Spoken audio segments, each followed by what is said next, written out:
अध्याय 421 उड़ान अध्याय। मेंग डिएकी ने कहा, सूर्य के प्रकाश से क्या खतरा है? हम बाहर क्यों नहीं जा सकते? अर्जुन की अभिव्यक्ति गंभीर थी जब उसने कहा, आपने अपना साधना क्षेत्र खो दिया है और इसे महसूस करने में असमर्थ है। हालांकि मुझे लगता है कि सूर्य के प्रकाश ने मुझे बहुत खतरनाक संकेत दिया है। जैसे ही उसने यह बात कही, अर्जुन ने अपने स्टोरेज रिंग से एक भुना हुआ हिरन का पैर निकाला और उसे बाहर फेंक दिया। जैसे ही हिरन का पैर मशरूम की छाया से बाहर फेंका गया, वह तुरंत सूरज की रोशनी के संपर्क में आ गया। इस समय हिरन का पैर वास्तव में सूरज की रोशनी से जल गया था। अर्जुन और ड्रीम बटरफ्लाई ने एक दूसरे को देखा और एक दूसरे की आंखों में आश्चर्य देखा। अर्जुन ने एक खाली लकड़ी का बक्सा निकाला जिसमें स्प्रिट जड़ी बूटियां थीं और उसे भी बाहर फेंक दिया। जब लकड़ी का बक्सा सूर्य के प्रकाश के संपर्क में आया तो प्रकाश उसमें घुस गया और तुरंत राख में बदल गया। हे भगवान, यह क्या बकवास है? अर्जुन ने अपना सिर हिलाया। इस समय तक उसकी चेतना 70 से 80% तक ठीक हो चुकी थी। फिर से कोशिश करो। चलो देखते हैं कि क्या हम युआन क्यूई से खुद को बचा सकते हैं। अर्जुन ने उसका हाथ हिलाया और युआन क्यूई की एक धारा छोड़ी। हालांकि युआन क्यूई वास्तव में सूर्य की रोशनी से छेदित हो गया था। आह, कोई आश्चर्य नहीं कि यहाँ की जमीन शीशे की तरह चिकनी है, मेंग डाई ने कहा। तो यहाँ की सूरज की रोशनी में इतनी भयानक शक्ति है। यहाँ की जमीन समतल है। अर्जुन ने सिर हिलाया। ऐसा लगता है कि हम दिन में बाहर नहीं जा सकते। यह अज्ञात था कि किस प्राचीन गूढ़दाव विशेषज्ञ ने इस स्थान को इतना भयानक बना दिया था। बेशक यह भी बहुत संभव था कि अतीत में और बाद में गूढ़दाव के कई विशेषज्ञ थे। उन्होंने यहाँ जो खतरनाक स्थिति बनाई थी, उसने मिलकर वर्तमान स्थिति पैदा की थी। अर्जुन ने ऊपर देखा और पाया कि उसके सिर के ऊपर का विशाल मशरूम सूरज की रोशनी से क्षतिग्रस्त नहीं हुआ था। उसके दिल में रखा पत्थर जमीन पर आ गिरा। कम से कम यहाँ छिपना सुरक्षित तो होगा। कुछ मिनट पहले दूरी पर एक विशाल मशरूम के मुकुट के नीचे यहाँ पहले से ही 7 या 8 लोग छिपे हुए थे। मिंग्यू युआन बाहर लोगों पर चिल्ला रहा था, जल्दी करो, जल्दी करो, जल्दी करो, अंदर आओ। दूर से एक मार्शल कलाकार दौड़ता हुआ आ रहा था। इस समय सूर्य प्रकट हुआ और वह प्रकाश तुरंत पृथ्वी पर फैल गया तथा उस मार्शल कलाकार को भी अपने घेरे में ले लिया जो दौड़ रहा था। आह! जैसे ही मार्शल कलाकार सूर्य की रोशनी के संपर्क में आया, वह तुरंत ही जमीन पर गिर पड़ा और एक दयनीय चीख निकाली। उसकी दयनीय चीख 3 सेकंड से भी कम समय तक चली और उसका पूरा शरीर सूर्य की रोशनी से राख में बदल गया। मिंग्यू युआन और अन्य लोगों के चेहरे पर डर के भाव थे। सौभाग्य से मैं पहले से तैयार था, अन्यथा हम सब खत्म हो जाते, मिंग्यू युआन चिल्लाया। उसने इधर-उधर देखा और देखा कि कुछ ही दूरी पर मशरूम के नीचे बहुत सारे जंगली जानवर छिपे हुए हैं। भोर होने से पहले वे जानवर मशरूम के नीचे छिपे हुए थे, जिसने मिंग्यू युआन का ध्यान आकर्षित किया। दूसरी ओर प्रथम स्पेस-टाइम जोन का प्रवेश द्वार अधिक दूर नहीं था। डोंग वूशांग, टैन बुहुई, मोरुशी, टैंग झेंग और लेंग वू ये भी मशरूम के नीचे छिपे हुए थे। जूनियर बहन, आप कैसी है? तांग झेंग ने उत्सुकता से लेंग वुए को पकड़ लिया। लेंग वुए का पूरा बाया हाथ पहले ही धूप से जल चुका था। उसने अपने टूटे हाथ को ठंडे पसीने से ढक लिया। तान बुहुई और अन्य लोगों के चेहरे पानी की तरह भारी थे। उन्होंने अपने बेटों, जीवन साथी और शिष्यों को खो दिया था। अभी उनके दिल में केवल एक ही विचार था और वह था अर्जुन को मारना। वरिष्ठ टैन, जल्दी से मेरी छोटी बहन को बचाओ, तांग झेंग ने विनती की। तान बुहुई ने लेंग वुए के टूटे हाथ पर कुछ दवा लगाई और कहा, अगर टूटा हुआ हाथ अभी भी है तो मैं उसे अभी उसके लिए उठा सकती हूं, लेकिन उसकी बाह धूप से जल गई है और वह अब अकेले नहीं रह सकती। यह सुनकर लेंग वुए को अपने दिल में ठंडक महसूस हुई। दर्द के साथ साथ वह वहीं बेहोश हो गया। लानत है, जियांग नाम के उस छोटे कमीने को एक और दिन जीने दो। डोंग वूशांग ने दांत पीसते हुए जमीन पर मुक्का मारा। इस मुक्के ने शीशे जैसी जमीन को चकनाचूर कर दिया। अनगिनत छोटे छोटे टूटे हुए क्रिस्टल बाहर निकल आए और मशरूम की छाया से बाहर उड़ गए। अच्छा नहीं, सावधान रहो। मो ऋषि ने अपने हाथ हिलाए और सबको लपेटने के लिए एक चाबुक की बेल का इस्तेमाल किया और जल्दी से मशरूम के दूसरे छोर की ओर चक्कर लगाया। जहां तक मशरूम से बाहर निकले क्रिस्टल के टुकड़ों की बात है, तो उन्होंने सूर्य की रोशनी को अपवर्तित कर दिया और प्रकाश की कई किरणें उनकी ओर फेंकी, जो लगभग डोंग वुशांग से टकरा गईं। धन्यवाद भाई मो, मेरी मदद करने के लिए। मैं इतना गुस्से में था कि मेरा दिमाग खराब हो गया। डोंग वुशांग को भी डर था कि इससे लगभग तबाही मच जाएगी। अच्छा भाई, देखो आसमान में क्या उड़ रहा है। स्वप्न तितली ने दूर आसमान की ओर इशारा किया और आश्चर्य से चिल्लाई। अर्जुन ने उस दिशा में देखा और धूप भरे आसमान में एक छोटा सा काला बिंदु अपने पंख फड़फड़ाता हुआ देखा। वह उत्सुकता से पूछे बिना नहीं रह सका, क्या यह नोफ्लाई जो नहीं है? आसमान में छोटे जानवर क्यों हैं? हालांकि जब छोटा काला बिंदु उनके पास पहुंचा तो उनके मुंह ओ आकार में बदल गए। यह वास्तव में एक पृष्ठ था। सबसे हास्यास्पद बात यह थी कि पृष्ठ पर छोटे पंखों की एक जोड़ी थी जो हवा में फड़फड़ा रही थी। इसके अलावा यह अर्जुन और अन्य लोगों के पास मंडरा रहा था, जैसे कि वह उत्सुकता से अर्जुन और अन्य लोगों को देख रहा हो। क्या बकवास है? अर्जुन को लगा कि उसका दिमाग खत्म हो रहा है। शैतानी समुद्र में जो कुछ भी हुआ वह उसके सामान्य ज्ञान से बिल्कुल अलग था। अर्जुन ने पृष्ठ को पकड़ने के लिए अपनी फूल चुनने वाली उंगली का इस्तेमाल किया, लेकिन फूल चुनने वाली उंगली ने युआन क्यूई का भी इस्तेमाल किया। जब युआन क्यूई सूरज की रोशनी में प्रवेश किया तो वह तुरंत जल गया। ऐसा लगता है कि पृष्ठ पर कुछ लिखा है। स्वप्न तितली ने उसे स्पष्ट रूप से देखने की पूरी कोशिश की, लेकिन पृष्ठ अपने पंख फड़फड़ा रहा था और अस्थिर था। मूल रूप से यह पन्ना छोटा था, लगभग एक वयस्क की हथेली के आकार का, और इस पर लिखे शब्द और भी छोटे थे। इसके अलावा किताब अपने पंख फड़फड़ाती थी और ऊपर नीचे उछलती थी, जिससे एक भी शब्द स्पष्ट रूप से देखना असंभव हो जाता था। क्या यह किसी तरह की साधना तकनीक या मार्शल कौशल है? मेंग डाई ने अपने माथे पर थप्पड़ मारा और कहा, अयो, यह पृष्ठ दिन के समय बेशर्मी से उड़ता रहा, लेकिन कोई इसे नहीं ले गया। यह इसलिए होगा क्योंकि यह केवल दिन के समय ही निकलता था। यह सही है। अर्जुन ने सिर हिलाया। दिन के समय कोई भी मशरूम के नीचे से बाहर निकलने की हिम्मत नहीं करता। स्वाभाविक रूप से वे पन्नों को पकड़ नहीं पाएंगे। अगर यह सचमुच किसी खास मार्शल तकनीक का पन्ना है, तो यह सचमुच एक अमूल्य खजाना है। मुझे इसे प्राप्त करने का कोई रास्ता खोजना होगा।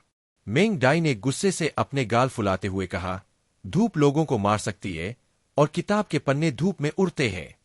इसे पकड़ना असंभव है। जो लोग इस तरह की धूप बनाते हैं वे मानसिक रूप से बीमार होंगे। हालांकि अर्जुन ने ऐसा नहीं सोचा। उसने अपना सिर हिलाया और कहा, पहला व्यक्ति सूरज की रोशनी पाने के लिए होना चाहिए ताकि पृष्ठों को कैप्चर करने की कठिनाई बढ़ सके। शुरुआती सूरज की रोशनी निश्चित रूप से उतनी शक्तिशाली नहीं थी। शायद यह रहस्यमय दांव में प्रवेश करने वाले विशेषज्ञों का ही अनुभव था कि सूर्य की रोशनी पर्याप्त रूप से तेज नहीं थी, इसलिए उन्होंने फिर से उस पर अपने हाथ और पैर चलाए। परिणामस्वरूप सूर्य की रोशनी अधिक से अधिक तीव्र होती गई और अंततः यह इस तरह हो गई। केवल इस तरह के कारण को ही स्पष्ट रूप से समझाया जा सकता है। स्वप्न तितली ने विचारपूर्वक कहा, लेकिन इस धूप की तुलना में आप किस तरह की सूर्य दिव्य कला की खेती कर रहे हैं? क्या यह संभव है कि आप सूर्य देव तकनीक पर भरोसा करके बाहर जाकर पुस्तक के पृष्ठ निकाल सकें? अरे नहीं, यह बहुत जोखिम भरा है। अगर मैं असफल हो गया तो यह खतरनाक होगा। अर्जुन ने पृष्ठ को देखा और अपने दिल में इसके बारे में सोचा। कोई बात नहीं, चलो एक बार कोशिश करके देखते हैं। अर्जुन ने पृष्ठ की ओर इशारा करते हुए कहा, देखो, यह चीज जाती हुई प्रतीत होती है। अगर हम जल्दी नहीं करेंगे तो बहुत देर हो जाएगी। अध्याय 422 नकली कार्रवाई। मेंग डाई ने कहा, तो सावधान रहो, तुम्हें बहादुर नहीं होना चाहिए। चिंता मत करो, मैं बेवकूफ नहीं हूं। अर्जुन ने गहरी सांस ली और अपने दिल में सूर्य देव तकनीक का मंत्र प्रसारित किया। वह चिल्लाया, सूर्य को बुझाओ। धमाका! सूरज की तेज किरणें अर्जुन पर पड़ी और उसे घेर लिया। फिर अर्जुन ने एक खाली लकड़ी का बक्सा निकाला और सूरज की रोशनी को बक्से पर केंद्रित किया। फिर वह छाया के किनारे पर चला गया और अपने हाथ से लकड़ी के बक्से को पकड़ने के लिए आगे बढ़ा। लकड़ी का बक्सा जब बाहर की धूप के संपर्क में आता था तो उसमें से एक हंसी निकलती थी। हालांकि लकड़ी का बक्सा खुद को नुकसान नहीं पहुंचाता था। इसके बजाय सूरज की रोशनी पिघल रही थी और एक दूसरे का विरोध कर रही थी। यह वास्तव में काम करता है। अर्जुन बहुत खुश हुआ और बोला, एक ही गुण की दो शक्तियां एक दूसरे के खिलाफ लड़ रही है। यह बहुत बढ़िया है। मैं उस पृष्ठ को नीचे खींच कर देखूंगा। जैसे ही अर्जुन छाया से बाहर निकला, उसके शरीर को ढकने वाली सूर्य की शक्ति चहकने लगी। उसी समय अर्जुन को लगा कि उसकी युआन क्यूई तेजी से खत्म हो गई है। यह गति सामान्य परिस्थितियों से 5 गुना अधिक थी। मेरी सूर्यशमन अवस्था 10 मिनट तक सीमित है। मेरी सौर ऊर्जा पर सूर्य के प्रकाश की थकावट के कारण अवधि सीमा 2 मिनट तक संकुचित हो गई है। स्वप्न तितली, एक क्षण रुको, मैं अभी वापस आता हूं। जैसे ही वह बोल रहा था, अर्जुन हवा में उछला और पृष्ठ को पकड़ने के लिए आगे बढ़ा। किसने सोचा होगा कि पृष्ठ पर वास्तव में एक अतुलनीय आध्यात्मिक अग्नि होगी, जिसने जेड आकार बनाया और अर्जुन की पकड़ को चकमा दे दिया। अर्जुन अपने युआन क्यूई पंख वाले पंखों के साथ उड़ने की हिम्मत नहीं कर सका, इसलिए वह उतरने के बाद ही फिर से कूद सकता था। इस बार वह मशरूम टॉप पाइप पर कूद गया और फिर पृष्ठ की ओर कूद गया। पेज ने अपने पंख फड़फड़ाए और अर्जुन के कब्जे से बच निकला। जब अर्जुन उतरा तो वह घमंड से अर्जुन के चारों ओर उड़ता रहा। आसमान में इस चीज की चपलता वास्तव में किसी छोटे पक्षी से कम नहीं है। अर्जुन को सिरदर्द महसूस हुआ। वह पेज बहुत तेज था। सूर्य की शक्ति से अर्जुन ने एक लंबे चाबुक में संघनित होकर पृष्ठ को लपेटने के लिए उसे बाहर फेंका। अंत में यह उसके अपने हाथों जितना फुर्तीला नहीं था और पृष्ठ से छिपना बेहद आसान था। इस क्षण पृष्ठ ने अपने पंख फड़फड़ाए और दूर तक उड़ने लगा। मैं कहाँ भाग सकता हूँ? अर्जुन ने मशरूम पर टैप किया और उसके पीछे कूद गया। मेंग डाई ने गुस्से से अपने पैर पटकते हुए कहा, बदबूदार लकड़ी, क्या तुम मुझे अकेला छोड़ दोगे? ओह, मुझे माफ कर दो, मुझे माफ कर दो। अर्जुन अजीब तरह से वापस आया और ड्रीम तितली को गले लगा लिया। कसकर पकड़ो, चलो एक साथ पीछा करते हैं।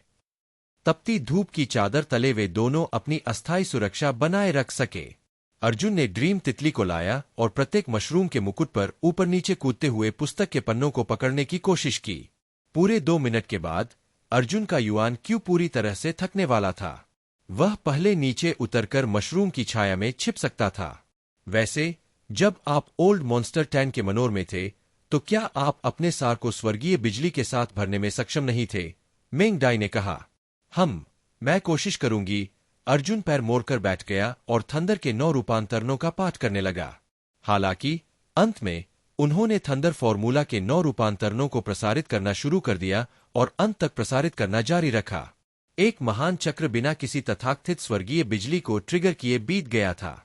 यह अजीब है और मैं इसे कभी नहीं समझ पाया, अर्जुन ने भौहें सिकोड़ते हुए कहा।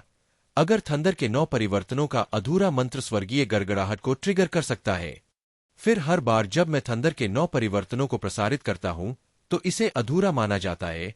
जब मैं 1/5 तक प्रसारित करता हूं, जब मैं 1/3 तक प्रसारित करता हूं तो इसे अधूरा माना जाता है।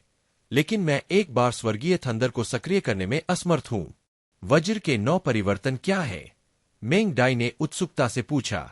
अर्जुन ने कहा, यह लाइटनिंग मेरिडियन इन्नेट द्वारा उपयोग की जाने वाली तकनीक है। मेंग डाई ने एक क्षण सोचा और कहा, आपने उनके लिए जो मंत्र लिखा है, वास्तव में उसका क्या मतलब है? मुझे बताओ और मैं इसके बारे में सोचने में आपकी मदद करूंगी। अर्जुन ने समझाया। कुछ देर सोचने के बाद मेंग डाई ने अपनी जांघ थपथ पाई और कहा, मुझे पता है। स्वर्गीय गड़गड़ाहट आपके 9 गड़गड़ाहट परिवर्तनों से शुरू नहीं हुई थी। चरणहीन क्लेश उंगली अपने आप में एक तरह का क्लेश है। 9 परिवर्तन बिजली झटका देने वाले सूत्र का सामना करने के बाद यह एक तरह की क्लेश बिजली में बदल गई जो विरोधाभासी और प्रशंसनीय है। यह सही है। मुझे उम्मीद क्यों नहीं थी कि तुम अब भी होशियार होगे?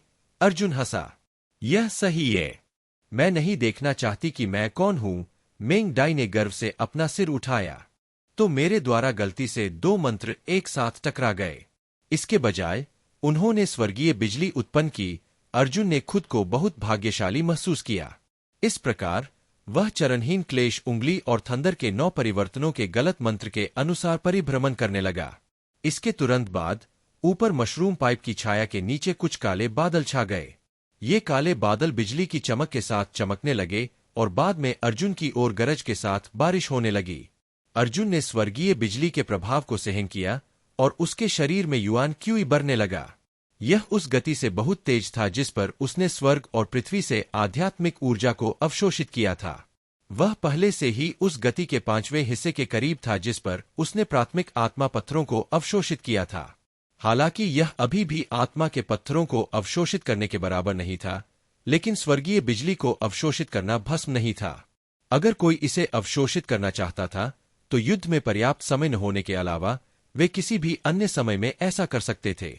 जब तक स्वर्गीय गड़गड़ाहट का यह दौर समाप्त हुआ, अर्जुन ने पहले ही अपनी युआन क्यूई का 30% हिस्सा वापस पा लिया था। उसने फिर से स्वर्गीय वज्र का आह्वान किया। लगातार 4 बार के बाद चौथी बार खत्म होने से पहले ही उसका सार अतुलनीय रूप से पूर्ण हो चुका था। उन दोनों ने अपना सिर ऊपर उठाया और देखा कि वह पन्ना अभी भी कुछ ही दूरी पर अपने पंख फड़फड़ा रहा था, मानो उसे अर्जुन के साथ खेलना दिलचस्प लग रहा हो। वह वास्तव में हर समय वहां इंतजार कर रहा था। अरे, इस बार मुझे तुम्हें पकड़ना ही होगा। अर्जुन ने ड्रीम तितली को गले लगाया और बाहर कूद गई। क्या तुम नहीं जानते कि बिजली कैसे गिराई जाती है? इसे आजमा कर देखो। बिजली तेज होती है और सूरज की रोशनी से पहले ही वह पेज पर गिर सकती है, मेंग डाई ने कहा। अर्जुन ने पन्ना पकड़ लिया और भाग निकला। उसने अपना सिर हिलाया और कहा, नहीं, अगर पन्ना नष्ट हो गया तो क्या होगा? मेंग डाई ने अपना मुंह ढक लिया और खिलखिलाकर हंसने लगी। समय समय पर अर्जुन किताब के पन्नों का पीछा करता था। हर बार जब उसका सार समाप्त हो जाता था तो वह आराम करने के लिए आसपास एक मशरूम ढूंढता था और अपने सार को स्वर्गीय बिजली से भर लेता था। 1 दर्जन से ज्यादा बार आगे पीछे भागने के बाद अर्जुन को पता चला कि युआन क्यू के जोरदार इस्तेमाल के कारण वह कूदकर पन्नों को नहीं पकड़ पा रहा था। इसके बजाय उसकी कूदने की सटीकता और भी बेहतर होती जा रही थी और वह और भी ज्यादा लचीला होता जा रहा था। जब अर्जुन 15वें दौर में पहुंचा, तब तक उसने अपनी उंगलियों का उपयोग करके लगातार 3 बार पृष्ठ के किनारों को छू लिया था और वह लगभग उसे बाहर निकालने ही वाला था। 16वें चक्कर तक शाम हो चुकी थी और पृष्ठ धीरे धीरे पारदर्शी होता जा रहा था, मानो सूरज हलने के बाद वह गायब हो जाएगा। अर्जुन चिंतित था। इस बार जब वह पेज को पकड़ने के लिए ऊपर उठा तो वह घबरा गया और अवचेतन रूप से पेज की ओर एक नकली इशारा किया। केवल युद्ध के दौरान ही योद्धा कभी कभी नकली हरकतें करते थे। अर्जुन बहुत चिंतित था, लेकिन वह भूल गया कि यह केवल एक कागज का टुकड़ा था, कोई दुश्मन नहीं। लेकिन अंत में वह पेज वास्तव में धोखा था। अर्जुन ने पृष्ठ को अचानक चकमा दिया। अर्जुन ने फिर अपना बायां हाथ बढ़ाया, अप्रत्याशित रूप से पृष्ठ को अपने हाथ में पकड़ लिया। आह! अर्जुन एक पल के लिए स्तब्ध रह गया और बोला, यह चीज वास्तव में एक नकली कार्रवाई से धोखा दिया जा सकता है। जल्दी करो, जल्दी करो, जल्दी करो। चलो देखते हैं उस पन्ने पर क्या लिखा है, मेंग डाई ने उम्मीद से चिल्लाकर कहा। अध्याय 423 अंधकार का आक्रमण। अर्जुन भी उत्सुक था। उसने पन्ना पकड़ा और एक मशरूम के नीचे छिप गया। छाया में उसने पन्ने पर लिखे शब्दों को देखा। एक बार जब यह पृष्ठ अर्जुन द्वारा पकड़ा गया तो यह तुरंत आज्ञाकारी हो गया और छोटे और उत्तम पंखों की जोड़ी भी गायब हो गई। इस पृष्ठ पर छोटे छोटे शब्द सघनता से भरे हुए थे। अर्जुन और मेंग डाई दोनों ने झुककर देखा। देखने के बाद दोनों ने एक दूसरे को देखने के लिए अपना सिर उठाया और एक स्वर में कहा, युद्ध कौशल मंत्र। कागज पर लिखे शब्द वास्तव में एक मंत्र थे। दुर्भाग्य से यह मंत्र अधूरा था। केवल एक ही था और अर्जुन के अपने निर्णय के अनुसार यह आखिरी मंत्र लग रहा था। पहले मंत्र के बिना अर्जुन यह भी निर्धारित नहीं कर पाता कि यह किस प्रकार का मार्शल कौशल था। देखने से तो लगता है कि यह मार्शल कौशल बहुत शक्तिशाली होगा, मेंग डाई ने पाठ की ओर इशारा करते हुए कहा। देखिए, इस मंत्र में एक बहुत ही अद्भुत कलात्मक अवधारणा है। अगर हम इसे पूरी तरह से खोज पाए तो बहुत अच्छा होगा। अर्जुन ने बुदबुदाया, हम पूरे दिन से इस पेज का पीछा कर रहे हैं और हमें कोई अन्य पेज नहीं दिखा है। मेंग डाई ने अपनी काली आंखें घुमाई और चतुराई से कहा, मुझे पता है। अगर सीनियर हमें कोई मार्शल कौशल छोड़ना चाहते हैं तो आप सिर्फ एक पृष्ठ के बजाय एक किताब क्यों नहीं छोड़ जाते? दूसरे शब्दों में, शैतान सागर में 10 स्पेस टाइम जोन है। शायद प्रत्येक स्पेस टाइम जोन का एक पेज है। उन सभी को इकट्ठा करने के बाद यह एक पूर्ण मार्शल कौशल होगा। यह सही है, यह सही है। अर्जुन ने ताली बजाई और मुस्कुराया। हमें वास्तव में खजाना मिल गया है। मेंग डाई ने कहा, अंधेरा हो रहा है। चलो जल्दी करें और अगले स्पेसटाइम जोन पर नजर डालें, अन्यथा बूढ़ा चोर डोंग और अन्य लोग जल्द ही पकड़ लेंगे। जब डूबता हुआ सूर्य अस्त हो गया तब रात्रि छा गई। समय और स्थान का पहला क्षेत्र 30,000 वर्ष पूर्व का होना चाहिए तथा प्रवेश द्वार पूर्व से पश्चिम की ओर होना चाहिए ताकि समय और स्थान के अगले क्षेत्र का मार्ग सबसे पश्चिम दिशा में हो। अर्जुन ने प्रवेश और निकास के बीच सीधी रेखा पर रहने की हिम्मत नहीं की। अगर वह ऐसा करता तो डोंग वुशांग और अन्य लोगों के लिए उससे टकराना सबसे आसान होता। यह एक बड़ा चाप होता। भले ही वह आज बाहर न निकल पाए, लेकिन इससे कम से कम पीछा किए जाने की संभावना कम हो जाएगी। हालांकि रात होने के बाद 30,000 साल पहले का स्पेसटाइम जोन और भी अजीब हो गया। शुरुआत में अर्जुन और अन्य लोग पश्चिम की ओर यात्रा करते थे। वे आकाश में तारे और चांद देख सकते थे और उनकी दृश्यता बहुत अच्छी थी। हालांकि वे पश्चिम की ओर जितने करीब पहुंचे, आकाश में उतने ही कम तारे दिखाई देने लगे और चांद उतना ही धुंधला दिखाई देने लगा। यह न केवल पूरे अंतरिक्षमय क्षेत्र में बल्कि एक छोटे से क्षेत्र में भी ऐसा ही था। जब अर्जुन और बाकी दो लोग थोड़ा आगे चले तो उन्हें आसमान में तारों की एक छोटी सी रोशनी भी नजर नहीं आई। वे दोनों पूरी तरह से अंधेरे में थे। अर्जुन ने मेंग डाई का हाथ पकड़ा और लगभग उसके चेहरे पर दबा दिया। वह उसकी शक्ल भी नहीं देख पाया। वह वाकई अपनी उंगलियां नहीं देख पाया। स्वप्न तितली ने अपनी भंडारण अंगूठी से एक चांदनी पत्थर निकाला ताकि वह प्रकाश कर सके। हालांकि उसने पाया कि यहाँ का अंधेरा प्रकाश को निगलने जैसा था। सामान्य परिस्थितियों में एक मूनस्टोन पूरे महल हॉल को रोशन करने के लिए पर्याप्त था। यहाँ तक कि जंगल में भी इसकी त्रिज्या कम से कम 10 मीटर थी, और यहाँ छोटे मूनस्टोन ने 2 मीटर से भी कम क्षेत्र को रोशन किया। जब वे इतने अंधेरे और असीम वातावरण में थे तो दोनों को अकेलेपन और डर की गहरी भावना महसूस हुई। यह अंधेरे का एक स्वाभाविक डर था जिसे मार्शल आर्टिस्ट के लिए भी पूरी तरह से खत्म करना मुश्किल होगा। वे दोनों एक दूसरे के करीब आने से खुद को रोक नहीं सके। चकित चंद्रमनी रोशनी के तहत ड्रीम तितली का चेहरा और भी अधिक धुंधला और आकर्षक हो गया। अर्जुन ने आश्चर्य से ड्रीम बटरफ्लाई को देखा। स्वप्न तितली ने शर्म से अपना सिर नीचे कर लिया। उसका चेहरा लाल हो गया। वह गुस्से से बोली, मूर्ख, तुम क्या देख रहे हो? क्या यह अच्छा लग रहा है? पहले ड्रीम बटरफ्लाई का अंदाज बेहद बोल्ड था, लेकिन जब बात स्नेह और शहद की आती थी तो वह उस शर्म से छुटकारा नहीं पा पाती थी जो एक छोटी बच्ची में होनी चाहिए। अर्जुन ने अपना सिर हिलाया और जल्दी से अपनी नजरें पीछे घुमा लीं। स्वप्न तितली ने अर्जुन को जोर से खींचा, उसे घुमाया और फुसफुसाया, तुम अब भी मुझे स्वीकार करने से इनकार करते हो। अर्जुन ने आह भरते हुए कहा, मुझे पता है कि आप मेरे साथ अच्छा व्यवहार करते हैं और मुझे विश्वास है कि मेरे लिए आपकी भावनाएं सच्ची है। तो फिर तुम मुझे स्वीकार क्यों नहीं करते? स्वप्न तितली ने हठपूर्वक पूछा। अर्जुन ने एक लंबी सांस छोड़ी और कहा, मैंने तुमसे जो पहले कहा था वह सच है। ऐसा नहीं है कि मुझे तुम पर विश्वास नहीं है। मैं प्यार में विश्वास नहीं करता। मेरी नजर में प्रेम महान नहीं है। इसके विपरीत यह कागज जितना पतला और पाले जितना ठंडा है। मेंग डाई ने अपने होठों को काटते हुए कहा, मुझे नहीं पता कि किस तरह की बुरी महिला ने आपको चोट पहुंचाई है, लेकिन मैं वादा करती हूं कि मैं आपके साथ अच्छा व्यवहार करूंगी। दूसरी महिलाएं हैं। मैं हूं। मैं उनसे अलग हूं। अर्जुन की आंखों में दर्द की एक झलक उभरी। पुरुष एक दूसरे से प्यार नहीं करते। उनमें से ज्यादातर सोचते हैं कि वे फूल है, लेकिन सहानुभूति नहीं। अगर औरत का दिल बदल जाए तो वो लोहे की तरह दृढ़ होती है। वो इतनी ठंडी होती है कि लोग डरते हैं। मैं तो औरत के प्यार से पहले ही डरता हूं। पुरुष भी प्यार में पड़ जाते थे, लेकिन ऐसा ज्यादातर एक विवाह वाले महाद्वीपों में होता था। हाउटियन साम्राज्य की इस बहुविवाही दुनिया में भले ही पुरुष दूसरी महिलाओं से प्यार करते हो, लेकिन वे शायद ही कभी अपनी जोड़ी को छोड़ते थे। वे ज्यादा से ज्यादा शादी करके खुश थे। लेकिन औरतें अलग होती है। आमतौर पर वे सिर्फ एक पुरुष को अपने दिल में रख सकती है। अगर वह आपको अपने दिल में नहीं रख सकती, तो चाहे आप कितनी भी विनती क्यों न करें, वह आपकी तरफ फिर कभी नहीं देखेगी। कोई भी सही या गलत नहीं था। यह केवल मनुष्य का स्वाभाविक स्वभाव था, और यही पुरुष और महिला के बीच का अंतर भी था। लेकिन स्वप्न तितली ने बहस जारी रखी। अर्जुन ने अपना सिर हिलाया। मुझे पता है कि तुम मेरे लिए अच्छे हो, और मैं तुम्हारे लिए आग और पानी से गुजरने को तैयार हूं।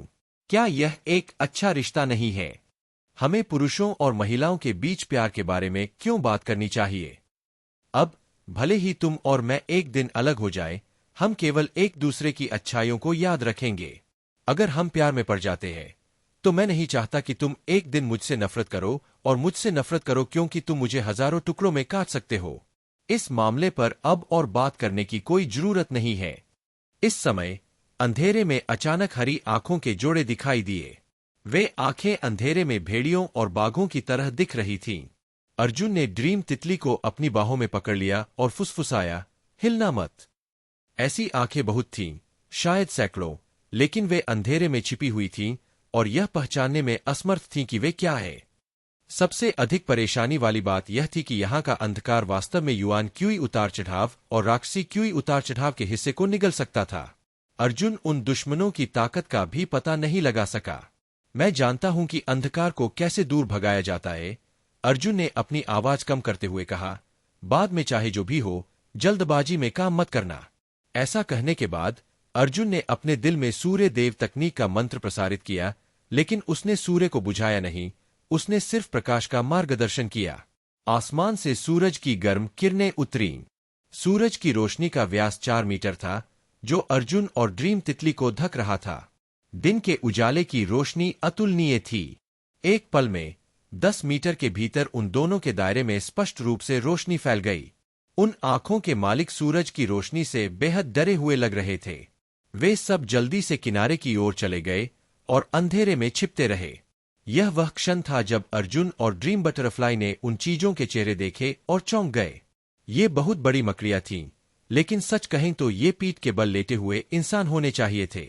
इनमें से हर इंसान की छाती से 8 लंबी मकड़ी की टांगें निकली हुई थीं। ऐसा लग रहा था जैसे किसी इंसान के शरीर में एक छोटी सी मकड़ी पली बड़ी हो। मकड़ी जितनी छोटी होती गई, उतनी ही बड़ी होती गई। एक दिन मकड़ी के अंग इंसान के शरीर में घुस गए और बाहर निकल आए। इससे भी ज्यादा आश्चर्य की बात यह थी कि वे बड़ी बड़ी मकड़ियां अभी भी इंसानों के सिर पर दबाव डाल रही थीं। उनके चेहरे इंसानों से अलग नहीं थे, लेकिन उन सभी के मुंह खुले हुए थे और उनके मुंह की गहराई में खून से लाल जीभें थीं। अध्याय 424 दस्तरफा घात। मेरे पीछे पीछे आओ, प्रभा मंडल को बाहर मत आने दो। अर्जुन ने अपने पीछे ड्रीम तितली की रक्षा की और कदम दर कदम पश्चिम की ओर चल दिया। जहां तक उन राक्षसों का प्रश्न है, उन्होंने अर्जुन की धूप को घेर लिया था और हर समय उसका पीछा करते रहे, न तो हमला किया और न ही पीछे हटे। अर्जुन पूरे रास्ते चलता रहा, मकड़ी राक्षसों पर ध्यान देता रहा, बिल्कुल भी लापरवाह होने की हिम्मत नहीं जुटा पाया। वह जितना आगे बढ़ता गया, उतने ही अधिक मकड़ी राक्षस उसे घेर लेते थे। जब वे दोनों लगभग 10 मील तक चले तो अचानक उनके सामने एक काली छाया प्रकट हुई। वह क्या है? अर्जुन ने छाया को देखा, और क्योंकि वह उसे स्पष्ट रूप से देखने के लिए बहुत दूर था, वह जल्दी से छाया की ओर भागा। वह एक पत्थर की पट्टिका निकली जिस पर कुछ शब्द लिखे हुए थे। अच्छा भाई, क्या हम अंत पर है? बढ़िया, हम अंततः अगले स्पेसटाइम जोन में जा सकते हैं। मेंग डाई खुश था। शैतानी सागर 10 स्पेसटाइम जोन में विभाजित था। स्पेसटाइम जोन जितना पीछे था, वह उतना ही पुराना था। बेशक उतनी ही अच्छी चीजें प्राप्त होंगी। अर्जुन ने पत्थर की तख्ती पर लिखे शब्दों पर नजर डाली। तख्ती के ऊपर 4 शब्द लिखे थे, दिन और रात। 2 स्तर दिन और रात। अर्जुन ने भौहें सिकोड़ी। इसका क्या मतलब है? क्या यह इस स्पेसटाइम जोन के लिए एक स्पष्टीकरण हो सकता है? नीचे देखने पर वहां अभी भी कुछ छोटे शब्द थे, और उनकी विषय वस्तु वास्तव में अंतरिक्षमय की इस परत के लिए व्याख्यात्मक टिप्पणियां थीं। मूलतः इस स्पेसटाइम जोन में दिन और रात के बीच का अंतर बहुत बड़ा था। दिन के समय सूरज की रोशनी सभी जीवित चीजों को गंभीर नुकसान पहुंचाती थी। इसी प्रकार इस प्रकार की क्षति मकड़ी राक्षसों के लिए भी मौजूद थी। इस परत का मूल उद्देश्य उन मार्शल कलाकारों के लिए था जो दिन के समय में शैतान समुद्र में घुसकर स्पाइडर मॉन्स्टर से लड़ते थे। उस समय मार्शल कलाकार खुद लगातार नुकसान झेलते थे और स्पाइडर मॉन्स्टर की ताकत भी बहुत कमजोर हो जाती थी। ऐसा करने से एक मार्शल कलाकार की वास्तविक युद्ध क्षमता में बहुत सुधार हो सकता है, क्योंकि अत्यधिक दर्द के बीच में ही एक मार्शल कलाकार की क्षमता सक्रिय हो सकती है। यदि कोई मार्शल कलाकार रात में मकड़ी से लड़ना चुनता है, तो मकड़ी राक्षस की ताकत दिन की तुलना में बहुत अधिक होगी और कठिनाई भी दिन की तुलना में बहुत अधिक होगी। अर्जुन ने कड़वी मुस्कान के साथ कहा। जिस वरिष्ठ ने शिलालेख लिखा था, वह निश्चित रूप से नहीं जानता था कि बाद में उसने जो धूप का जाल स्थापित किया था, उसे कनिष्ठों ने अतुलनीय रूप से शक्तिशाली बनाने के लिए संशोधित किया था। अभी सूरज की रोशनी में मकड़ी राक्षसों से लड़ना मूल रूप से असंभव था। वे केवल रात में ही लड़ सकते थे, लेकिन वे राक्षस रात में बहुत शक्तिशाली थे। लगता है कि हम अभी भी बाहर निकलने से बहुत दूर हैं। अर्जुन ने अपना सिर हिलाया। उसने पत्थर की तख्ती की ओर इशारा करते हुए कहा, हम अभी अंत तक नहीं पहुंचे हैं। हम अभी अभी वास्तव में खतरनाक क्षेत्र में पहुंचे हैं। मेंग डाई ने आह भरते हुए कहा, मुझे आश्चर्य है कि स्पेस टाइम जोन कितना बड़ा है। अगर यह पूरे महाद्वीप जितना बड़ा हो, तो क्या यह भयानक नहीं होगा? वे दोनों बातें करते हुए पश्चिम की ओर बढ़ते रहे। जब वे पत्थर की बनी दीवार के पास से गुजरे, तो अर्जुन का दिल पहले से ही बहुत घबराया हुआ था। क्योंकि उसने अपने सामने मकड़ी राक्षस को नहीं मारा था, इसलिए जितना ज्यादा वह चलता, उतने ज्यादा मकड़ी राक्षस उसे आकर्षित करते। इस समय उसने एक बड़े काले धब्बे में चारों ओर देखा। वहां कोई अंत नहीं दिख रहा था और मकड़ी राक्षसों की संख्या कम से कम 1000 थी। मकड़ी के पैरों और मानव सिरों की भारी संख्या को देखकर अर्जुन को लगा कि उसका सिर सुन्न हो गया है। 1 मील चलने के बाद मकड़ी राक्षस और अधिक बेचैन हो गए। वे स्पष्ट रूप से अर्जुन से निपटने जा रहे थे, लेकिन वे अर्जुन की धूप से भी डरते थे। परिणामस्वरूप अराजक भीड़ में एक मकड़ी राक्षस गलती से सूरज की रोशनी में घुस गया जहां अर्जुन था। शिट! अर्जुन का दिल डूब गया। वह जानता था कि उसकी धूप दिन के समय इस दुनिया की धूप से अलग थी, लेकिन उन मकड़ी राक्षसों को यह नहीं पता। लेकिन इस समय जब मकड़ी का राक्षस गलती से सूरज की रोशनी में घुस गया, तो वह घबराकर तुरंत वापस भागा। सूरज की रोशनी से घिरे क्षेत्र से भागने की कोशिश कर रहा था। हालांकि उसके पीछे मौजूद राक्षस ने पहले ही उसकी खाली जगह को भर दिया था, जिससे वह वापस नहीं आ सका। धूप में 5 सेकंड तक घबराने के बाद राक्षस ने अचानक चिंता करना बंद कर दिया। अरे, जल्दी से वापस आओ। इस आदमी को पता चल गया है कि मेरी धूप का इस पर कोई असर नहीं है। अर्जुन ने ड्रीम बटरफ्लाई के बाएं हाथ को पकड़ लिया और अपने दाहिने हाथ से ड्रैगन ब्लड सेबर को पकड़ लिया। वह कदम दर कदम पीछे की ओर बढ़ने लगा। उसका दिल जोर से धड़क रहा था और वह कोई बड़ी हरकत करने की हिम्मत नहीं कर पा रहा था। उसे डर था कि वह एक झटके में सभी मकड़ी राक्षसों को सतर्क कर देगा। हालांकि सूरज की रोशनी में मकड़ी राक्षस अर्जुन की ओर झपटने से पहले एक पल के लिए रुक गया। राक्षस ने एक पतली और तीखी मकड़ी जैसी टांग निकाली और अर्जुन के दिल की ओर वार किया।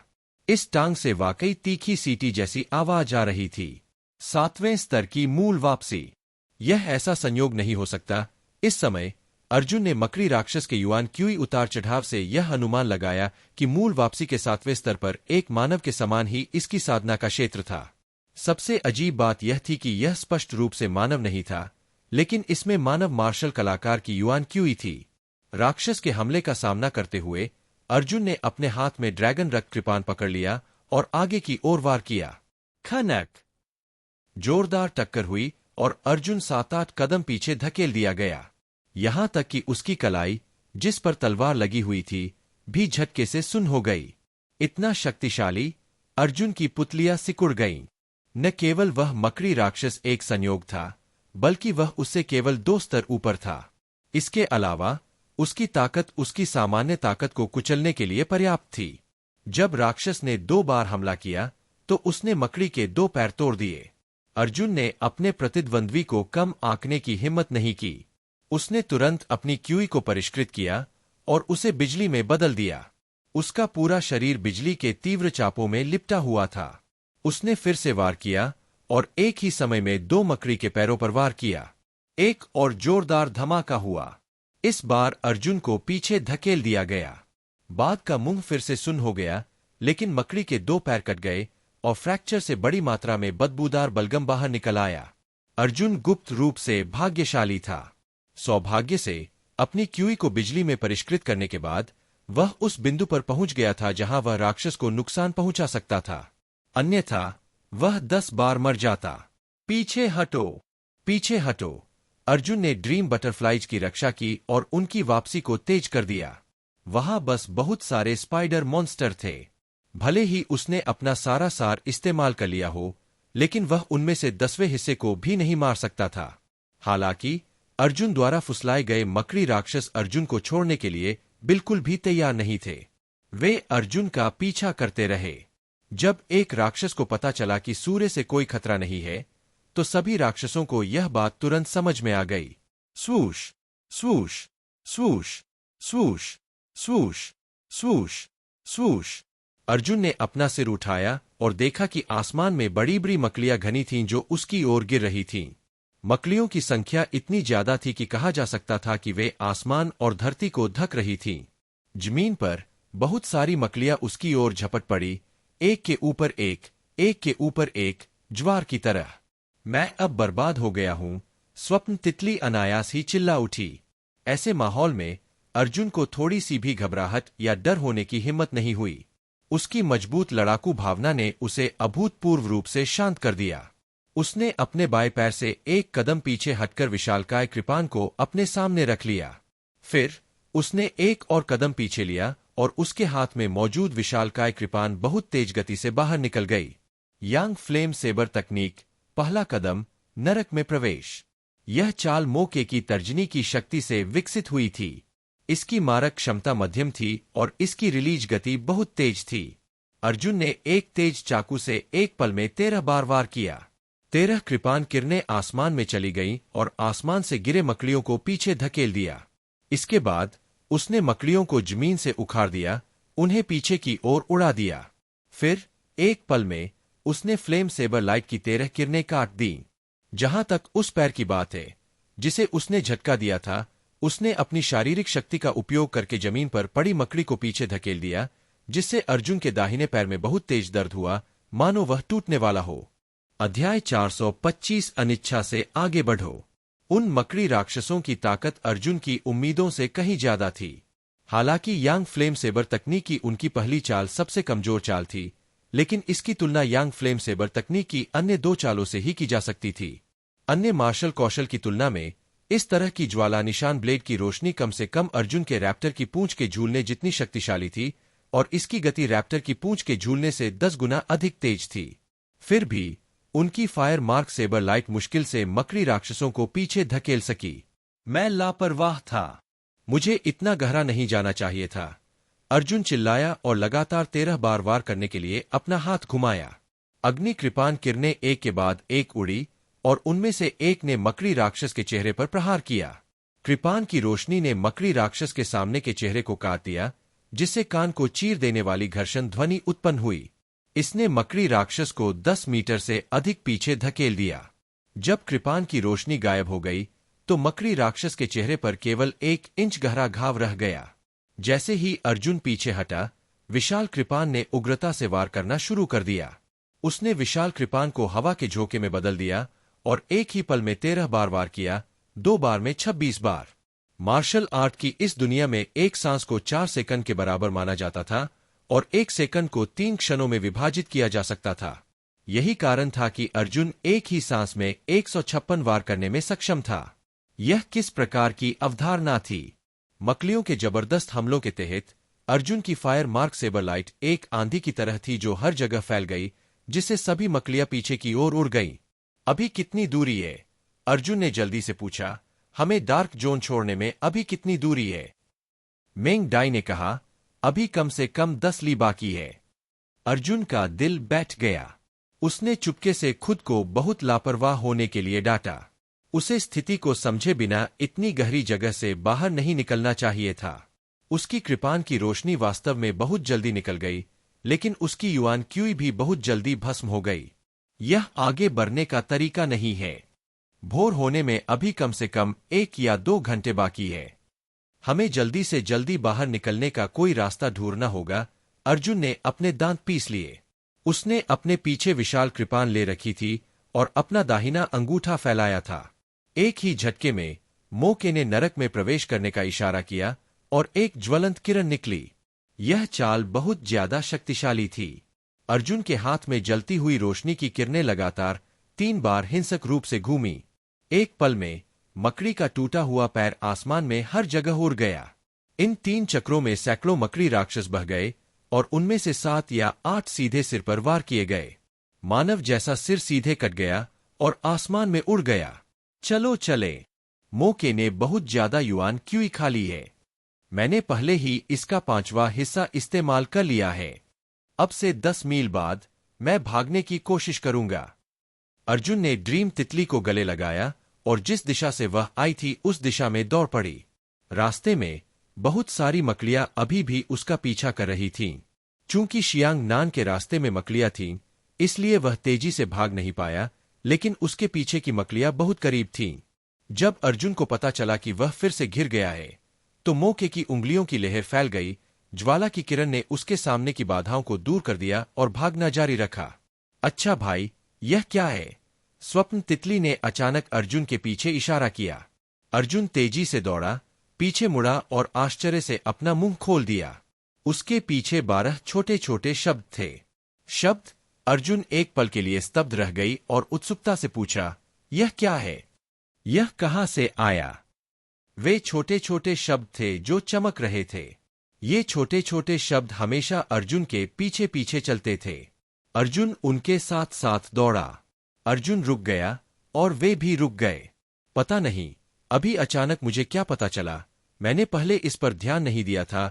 मेंग डाई ने उत्सुकता से पूछा, ये शब्द अलग है। इस समय 1 दर्जन बड़ी मकड़ियां अर्जुन के सिर के ऊपर से कूद गईं और ठीक अर्जुन के सामने आ गिरीं। अर्जुन ने अपना हाथ उठाया और मोके को जोरदार थप्पड़ मारा, जिससे दर्जन भर मकड़ियां दूर हो गईं। अर्जुन ने 2 मकड़ियों के सिर काट दिए।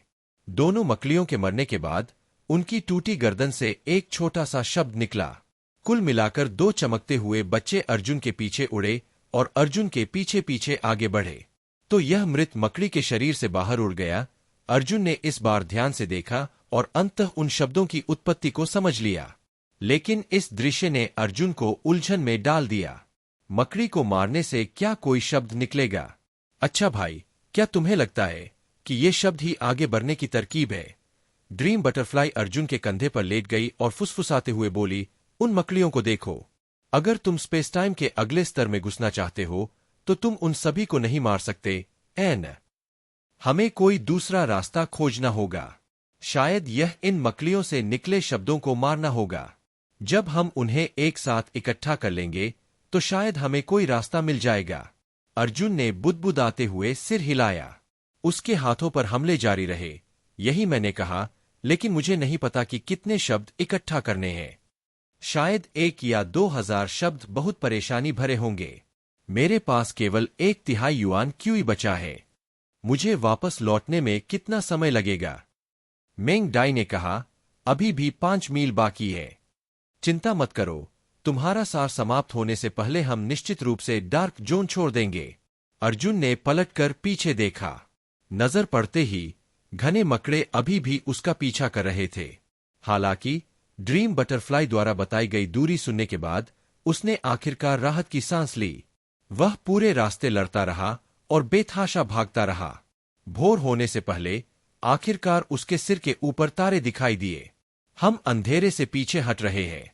अर्जुन अंधेरे से बाहर निकल आया और राहत की सांस ली। कितना मुश्किल था। मेरे पास सिर्फ 1/3 युआन क्यों बची है। लेकिन इस समय स्वप्न तितली घबरा कर चिल्लाई, यह टूट गया है। वे मकड़ियां हमारा पीछा कर रही है। क्या? अर्जुन को अपने कानों पर यकीन नहीं हुआ। उसने जल्दी से अपना सिर घुमा कर देखा। इस बार तारों और चांदनी की रोशनी में वह और भी दूर तक देख सकता था। उसका पीछा कर रहे मकड़ी के राक्षस ज्वार की तरह थे, जो काले ज्वार की तरह उसकी ओर बढ़ रहे थे। वे इतने अधिक थे कि यह पूरी तरह से अवर्णनीय था। इन शापित मकड़ी राक्षसों को वास्तव में अर्जुन द्वारा अंधेरे से बाहर निकाला गया था और वे अभी भी तारों वाले आकाश के नीचे उसका पीछा कर रहे थे। भाड़ में जाओ। अर्जुन गुस्से से गाली देने से खुद को नहीं रोक सका, इस स्तर को पार करना असंभव है। अर्जुन ने ड्रीम तितली को गले लगाया और एक मशरूम पर कूद गया। उसके पैर की उंगलियां मशरूम को छू गईं और वह हवा में और ऊपर चला गया। जमीन पर दौड़ रहे बड़े बड़े मकड़े एक के बाद एक अपने आठों पैर जोर जोर से मोड़ते हुए निकल गए। फिर एक जोरदार आवाज निकली और वे सब swoosh swoosh swoosh swoosh swoosh swoosh की आवाज के साथ आसमान में उड़ गए। अर्जुन ने मौके की उंगली की ओर देखा। आग की किरण पंखे के आकार में पीछे की ओर बढ़ी, मकड़ियों के एक बड़े क्षेत्र को नीचे गिरा दिया और 7 या 8 और मकड़ियों को मार डाला। इसी तरह 7 या 8 चमकदार शब्द अर्जुन के पीछे उड़कर आए। इस समय अर्जुन के पीछे 40 से अधिक चमकदार पात्र चल रहे थे। जब अर्जुन को लगा कि स्वर्ग जाने का कोई रास्ता नहीं है और धरती में प्रवेश करने का कोई रास्ता नहीं है, तो वह 2 मील से अधिक दूर निकल गया। हालांकि इस समय उसके पीछे चल रहे मकड़ी राक्षस सभी पीछे हट गए। ये मकड़ियां 20-20 के समूह में थीं और प्रत्येक मकड़ी 10 मीटर व्यास वाले मशरूम के नीचे दबी हुई थी। मकड़ियों ने मशरूम की जड़ों पर बलगम थूक दिया। मशरूम फट गए और मशरूम का मुकुट तेजी से 50 मीटर व्यास का हो गया। वे है। अर्जुन एक पल के लिए स्तब्ध रह गया और फिर चिल्लाया, अच्छा नहीं है, सूरज उगने वाला है। अध्याय 426 अटकलें। अर्जुन ने मकड़ी राक्षसों के व्यवहार से अंदाजा लगाया कि वे सूरज से छिप रहे थे। सूरज शायद जल्द ही निकलने वाला था।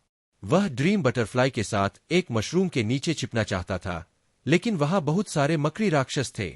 उसके सामने दिखाई देने वाले सभी मशरूम मकड़ी राक्षस द्वारा कब्जा कर लिए गए थे। अर्जुन अपनी गति को सीमा तक ही इस्तेमाल कर सकता था और मशरूम के मुकुटों पर आगे पीछे कूद सकता था। उसका आकार रात के आसमान में बिना रुके घूमता रहा।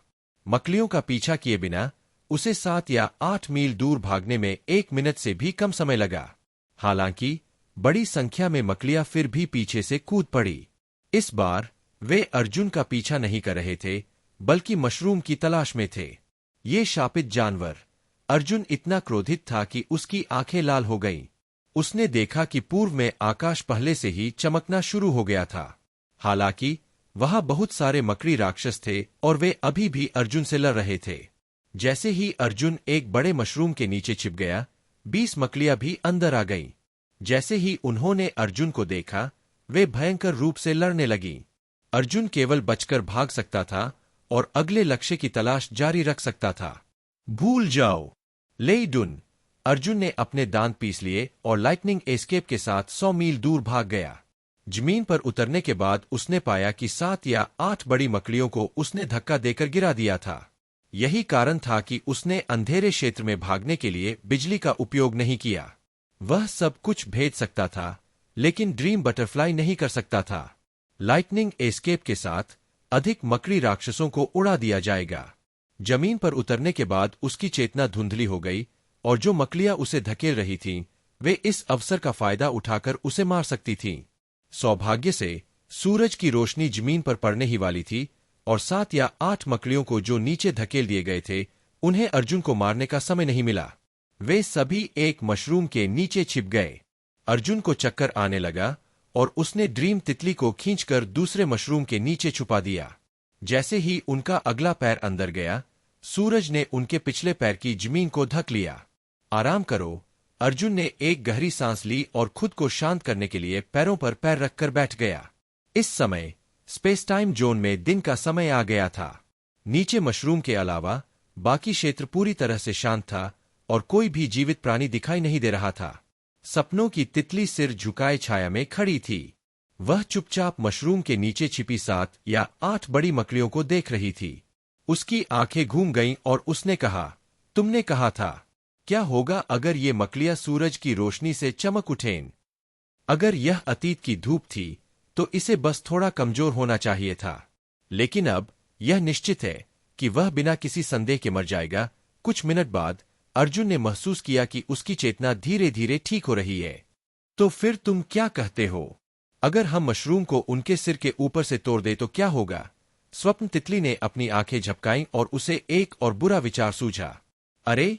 अर्जुन उछल पड़ा और बोला, मैंने इसके बारे में क्यों नहीं सोचा? मेरी सूर्य देव तकनीक मुझे धूप में 2 मिनट तक जीवित रख सकती है, लेकिन वे निश्चित रूप से नहीं कर सकते। अर्जुन बहुत खुश था। वह चाहता था कि वह मेंग डाई की रक्षा कर सके और उसे जोर से चूम सके। जल्दी से अपनी ऊर्जा वापस पालो। चलो बाद में कोशिश करते हैं, मेंग डाई ने उत्साह से कहा। अर्जुन ने जल्दी से बिजली को आकर्षित करने के लिए 2 साधना विधियों को प्रसारित किया और अपने युआन क्यूई को भरने के लिए लगभग 20 मिनट का उपयोग किया। जब वह आगे बढ़ने के लिए तैयार हुआ तो उसने एक क्षण सोचा और ड्रीम तितली को अपने साथ ले आया। अगर वे मकड़ियां कुछ सेकंड के लिए सूरज की रोशनी में जीवित रह सकती है तो वे अपने मशरूम पर कूद सकती है। क्या ड्रीम बटरफ्लाई उस समय बलि का बकरा नहीं होगी? मुझे कसकर पकड़ो, चलो कोशिश करते हैं। अर्जुन ने ड्रीम तितली को गले लगाया और तुरंत मशरूम के नीचे से बाहर निकलने के लिए सनशाइन टेम्परिंग तकनीक का इस्तेमाल किया। फिर उसने उस मशरूम पर जोरदार वार किया जिसमें मकड़ी छिपी हुई थी। मशरूम को एक ही बार में आधा काट दिया गया था, लेकिन हैरानी की बात यह थी कि मशरूम को अभी अभी काटा गया था और वह तुरंत ही चिपक गया तथा पूरी तरह से चिपक गया। नहीं, अर्जुन ने भौहें सिकोड़ लीं। तो फिर उन्हें बाहर खींचो, मेंग डाई ने कहा। अर्जुन लुढ़क कर छाया में भाग गया। एक बड़े मकड़ी राक्षस ने तुरंत अपने तेज अगले पैर का इस्तेमाल अर्जुन पर वार करने के लिए किया, लेकिन अर्जुन ने मकड़ी के पैर को पकड़ लिया और मकड़ी की चीख की छाया को फेंक दिया। जैसे ही विशाल मकड़ी पर सूर्य का प्रकाश पड़ा, वह तुरंत ही एक छत्ते में बदल गई और फिर पूरी तरह से नष्ट हो गई। एक चमकता हुआ पाठ चुपचाप अर्जुन के पीछे उड़ गया। अर्जुन को देखने का भी समय नहीं मिला, क्योंकि अन्य 6 मकड़ियां पहले ही हमला कर चुकी थीं। अर्जुन ने उनसे लड़ाई नहीं की, उसने सिर्फ मकड़ी के पैरों को पकड़ा और उन्हें फेंक दिया। कल रात उड़ने वाली मकड़ी को फेंकने का कोई मतलब नहीं था, लेकिन अब धूप के साथ स्थिति अलग थी। अर्जुन ने 7 या 8 मकड़ी राक्षसों को जल्दी से सूरज की रोशनी में फेंक दिया। उन राक्षसों को संघर्ष करने का भी समय नहीं मिला, वे सभी सूरज की रोशनी से मारे गए। नतीजतन अर्जुन के पीछे 8 और चमकदार शब्द दिखाई दिए। बिल्कुल, अर्जुन बहुत खुश हुआ। मेंग डाई ने खुशी से ताली बजाई और कहा, बहुत बढ़िया, चलो अन्य मकड़ी राक्षसों को खोजने चले। अर्जुन ने ड्रीम तितली को उठाया, एक बार फिर सूरज को शांत किया और सूरज की रोशनी में बेतहाशा दौड़ लगाई। इस बार उसके रास्ते में कोई मकड़ी नहीं थी, इसलिए अर्जुन अपनी दौड़ने की गति का पूरा उपयोग कर सका। अर्जुन के 5वें स्तर के मूल रिटर्निंग दायरे के साथ अगर वह अपने पैरों से भागता तो वह 1 मिनट में 20 मील दौड़ने में सक्षम होता। उसकी गति एक सैन्य माउंट नाइट ब्लेड तेंदुए से भी तेज थी। 2 मिनट तक दौड़ने के बाद उसे एक मशरूम मिला जिसे उसकी युआन क्यूई वापस आ गई। अपनी युआन क्यूई वापस पाने के बाद उसने सूरज की रोशनी में धूप बुझाई और फिर से बेतहाशा दौड़ने लगा। कुल 3 यात्राएं आगे पीछे हुईं। अर्जुन पहले ही 100 मील दूर लौट आया था। प्रत्येक मशरूम के नीचे 20 मकड़ियां छिपी हुई थीं। वे धूप में 2 सेकंड भी जीवित नहीं रह सकते। यहीं रुको, मैं अकेले ही लड़ने जा रहा हूं। अर्जुन ने ड्रीम तितली को एक मशरूम के नीचे रखा, फिर सूरज की रोशनी को बुझाया और एक मकड़ी को छुपाते हुए मशरूम की ओर भागा। जैसे ही वह अंदर गया, उसने क्वेंचिंग सन को वापस ले लिया और वांडरिंग ड्रैगन वेव का इस्तेमाल किया। तेज हवा सीटी बजा रही थी। वह 20 मकड़ी राक्षसों के बीच स्वतंत्र रूप से तैरने में सक्षम था, लगातार मकड़ियों के पैरों को पकड़कर उन्हें दूर फेंक रहा था। अर्जुन ने मात्र 3 सेकंड में 20 मकड़ी राक्षसों को बाहर फेंक दिया। फिर उसने बुझती हुई धूप को छोड़ दिया और अगले मशरूम की ओर दौड़ पड़ा। वह भटकते हुए ड्रैगन की तरह लहरों पर सवारी करता रहा, तेज हवा में गिरे हुए पत्तों की तरह आगे पीछे तैरता रहा।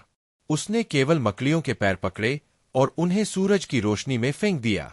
10 मिनट से भी कम समय में उसने 200 से अधिक मकड़ी राक्षसों को बाहर फेंक दिया था और उसके पीछे 300 से अधिक शब्द थे। हाँ, मेंग डाई ने ताली बजाई और खुशी से कहा, यह तरीका सिर्फ एक अच्छे भाई के लिए बनाया गया है। आपके अलावा कोई और यह नहीं कर सकता। अर्जुन ने हल्के से मुस्कुराया। उसकी युआन क्यूई समाप्त होने वाली थी और इस छोटे से क्षेत्र में मकड़ी के राक्षस पहले ही खाली हो चुके थे। वह ड्रीम तितली को खोजने के लिए वापस चला गया। जब उसकी युआन क्यूई पूरी तरह से ठीक हो गई तो वह ड्रीम तितली को पश्चिम में ले आया। फिर उसने ड्रीम तितली को एक मशरूम के नीचे छिपा दिया और मकड़ी राक्षसों को खुद ही मार डाला। यह दक्षता अतुलनीय रूप से उच्च थी और कोई भी मकड़ी राक्षस सूर्य के प्रकाश में जीवित नहीं रह सकता था। दोपहर होने पर अर्जुन अपनी सहन शक्ति समाप्त होने पर थोड़ी देर आराम करता और अपनी जीवन शक्ति को पुनः प्राप्त करने के लिए समय लेता। इसके अलावा वह हर समय मकड़ी राक्षस को भी मारता रहता। सूरज आसमान जितना ऊंचा था और अर्जुन ने 1500 से अधिक मकड़ी राक्षसों को मार डाला था। उसके पीछे लिखे शब्द पहले से ही सघन थे। अध्याय 427 दिव्य शस्त्रों का स्वर्गीय अवतरण। हुश, अर्जुन ड्रीम तितली के पास बैठा हिंसक रूप से हाँफ रहा था। हालांकि मुझे खुद मकड़ियों को मारने की जरूरत नहीं है, लेकिन उनसे निपटना ऊर्जा की बर्बादी है। स्वप्न तितली ने अर्जुन का पसीना पोंछा और कहा, देखो, दूरी पर अभी भी बहुत सारी मकड़ियां हैं। मुझे डर है कि कुल संख्या 5000 से अधिक होनी चाहिए। चूंकि हमने कल रात बहुत सारी मकड़ियों को आकर्षित किया है, तो क्या पत्थर की पट्टिका के चारों ओर मकड़ी राक्षसों की संख्या बहुत कम नहीं हो जाएगी? शायद, अर्जुन ने बड़बड़ाते हुए कहा, मुझे नहीं पता कि ये राक्षस अंधेरे क्षेत्र में फिर से दिखाई देंगे या नहीं, लेकिन वे शायद दिखाई देंगे। सैकड़ों हजारों सालों से अनगिनत मार्शल आर्टिस्ट शैतानी समुद्र में घुसपैठ कर चुके थे। अगर उनके द्वारा मारे गए हर मकड़ी राक्षस में से एक कम हो जाता, तो आज तक मकड़ी राक्षस पूरी तरह से मारा जा चुका होता। हालांकि ऐसा नहीं हुआ। इसलिए अर्जुन ने अनुमान लगाया कि मकड़ी राक्षस को मारने के बाद एक निश्चित समय अवधि के भीतर नए राक्षस पतली हवा से प्रकट होंगे। लेकिन इन शब्दों के साथ वास्तव में क्या हो रहा है? मेंग डाई ने अर्जुन के पीछे के शब्दों की ओर इशारा करते हुए कहा, मैं वास्तव में गलत अनुमान लगाना चाहता हूं। ये शब्द हमें इस परत से गुजरने का तरीका सिखाने का गुप्त तरीका नहीं होना चाहिए, अन्यथा इतने सारे शब्द नहीं होने चाहिए। अर्जुन ने शब्दों को फिर से देखते हुए भौहें सिकोड़ी और कहा, शांत होने के बाद मैं इन शब्दों के अस्तित्व को महसूस करने और उन्हें नियंत्रित करने में सक्षम हो गया हूं। जैसे ही वह बोला, अर्जुन जिया ने सचेत होकर अपना दाहिना हाथ हिलाया। 1600 से ज्यादा शब्द उछलकर जमीन पर एक निश्चित क्रम में व्यवस्थित हो गए। जब अर्जुन ने यह देखा, तो वह तुरंत चौंक गया। हे भगवान, यह एक मार्शल कौशल है। उसने जल्दी से एक बड़ा खाली भेड़ की खाल का स्क्रॉल निकाला और उसे खोला। फिर उसने अपना दाहिना हाथ हिलाया और शब्द स्क्रॉल की सतह पर उड़ गए, सिकुड़ते हुए पूरे स्क्रॉल को भर दिया। दोबारा देखने पर पता चला कि यद्यपि स्क्रॉल भरा हुआ था, फिर भी उसमें बहुत से शब्द गायब थे। उनमें से लगभग 5वां हिस्सा गायब था। अभी भी 300 शब्द बाकी है। मेंग डाई ने उत्साह से कहा, 300 और मकड़ियों को मार डालो और तुम्हें पूरा सूत्र मिल जाएगा। अर्जुन जोर से हंसा। मुझे उम्मीद नहीं थी कि प्राचीन लोग वास्तव में मार्शल कौशल प्रदान करने के लिए इस पद्धति का उपयोग करेंगे। यह काफी अनोखा विचार है। सौभाग्य से तुम एक विलक्षण लड़की हो। तुमने मकड़ियों पर सूरज की रोशनी डालने के लिए एक शानदार तरकीब निकाली। अन्यथा अगर मैं इतनी सारी मकड़ियों को मारने के लिए अपनी ताकत पर निर्भर रहूं, तो मुझे डर है कि मैं 1.5 साल तक ऐसा नहीं कर पाऊंगी। अंधेरे में मकड़ियां स्वतंत्र रूप से घूम सकती थीं, इसलिए उन्हें सटीक रूप से मारना मुश्किल था। अर्जुन रात के अधिकांश समय व्यस्त रहा, लेकिन उसने केवल 30 या 40 मकड़ियां ही मारी थीं। ठीक है, चलो आगे बढ़ते हैं। अर्जुन ने ड्रीम तितली को गले लगाया और धूप सेंकने के बाद बाहर निकल गया। कुछ दूर चलने पर उसे एक नया मकड़ी राक्षस मिला। उसने ड्रीम तितली को रखा और खुद मकड़ी राक्षस को मार डाला। 320 मकड़ी राक्षसों के मारे जाने के बाद 321वीं मकड़ी के पास अब कोई शब्द नहीं था। यह पूरा होना चाहिए। अर्जुन मशरूम के पास लौटा, जहां ड्रीम बटरफ्लाई थी। उसने ड्रीम बटरफ्लाई के हाथ से स्क्रॉल लिया और अपना हाथ हिलाया। स्क्रॉल में 320 शब्द उड़ गए, जिससे पूरा मंत्र भर गया। उन दोनों ने पंख वाले पृष्ठ पर लिखे शब्दों की तुलना भेड़ की खाल से बने स्क्रॉल पर लिखे शब्दों से की और पाया कि ये दो पूरी तरह से अलग अलग युद्ध कौशल थे। सूक्ष्मता की दृष्टि से स्क्रॉल पर लिखा गया मंत्र पृष्ठ पर लिखे गए मंत्र से एक पायदान से भी अधिक निम्न था। अर्जुन ने पन्ना वापस लिया और स्क्रॉल पर मार्शल कौशल को पढ़ने पर ध्यान केंद्रित किया। इसे देखने के बाद उसने उत्सुकता से पूछा, यह एक मार्शल कौशल है जिसके बारे में मैंने कभी नहीं सुना है। यह बहुत चमत्कारी है। इसे बहुत पहले ही खो जाना चाहिए था। स्वप्न तितली भी समझ गई और बोली, यह एक युद्ध कौशल लगता है जिसे स्वर्ग से उतरने वाला दिव्य हथियार कहा जाता है। लेकिन इस तरह के मार्शल कौशल का अभ्यास करना बहुत कठिन है। मेंग डाई ने अपना सिर हिलाया और कहा, मैं केवल इन मंत्रों को समझती हूं। मेरे लिए इन्हें समझना बहुत कठिन है। मुझे डर है कि मुझे इन्हें समझने में 1 या 2 महीने लग जाएंगे। अगर मैं इनका अभ्यास करने में सफल होने की योजना बनाती हूं तो शायद 1 साल में कोई उम्मीद नहीं है। यद्यपि मेंग डाई ने ऐसा कहा, लेकिन अर्जुन को लगा कि इन मंत्रों को समझना उतना कठिन नहीं था जितना उसने कहा था। दिव्य श्रेणी की मार्शल आर्ट प्रतिभा, 9 पवित्रता ब्रह्मांड कौशल और अर्जुन की अपने पिछले जीवन में बुनियादी मार्शल आर्ट ज्ञान की गहन समझ, सभी ने इस समय एक जबरदस्त भूमिका निभाई। उन्होंने मंत्र के अनुसार परिक्रमा करने का प्रयास किया, जिससे उनके शरीर में 4 गुना अधिक शिरोबिंदु भी काम करने लगे।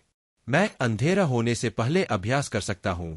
अर्जुन ने उत्साह से अपनी मुट्ठियां भींच लीं। हाँ, यह बहुत बढ़िया है। अच्छा भाई, जल्दी करो और अभ्यास करो।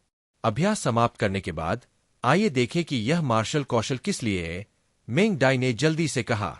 अर्जुन शांत हो गया और इस स्वर्ग से उतरने वाले दिव्य हथियार मार्शल कौशल की खेती पर ध्यान केंद्रित किया। शाम को अर्जुन ने अचानक अपनी आंखें खोली।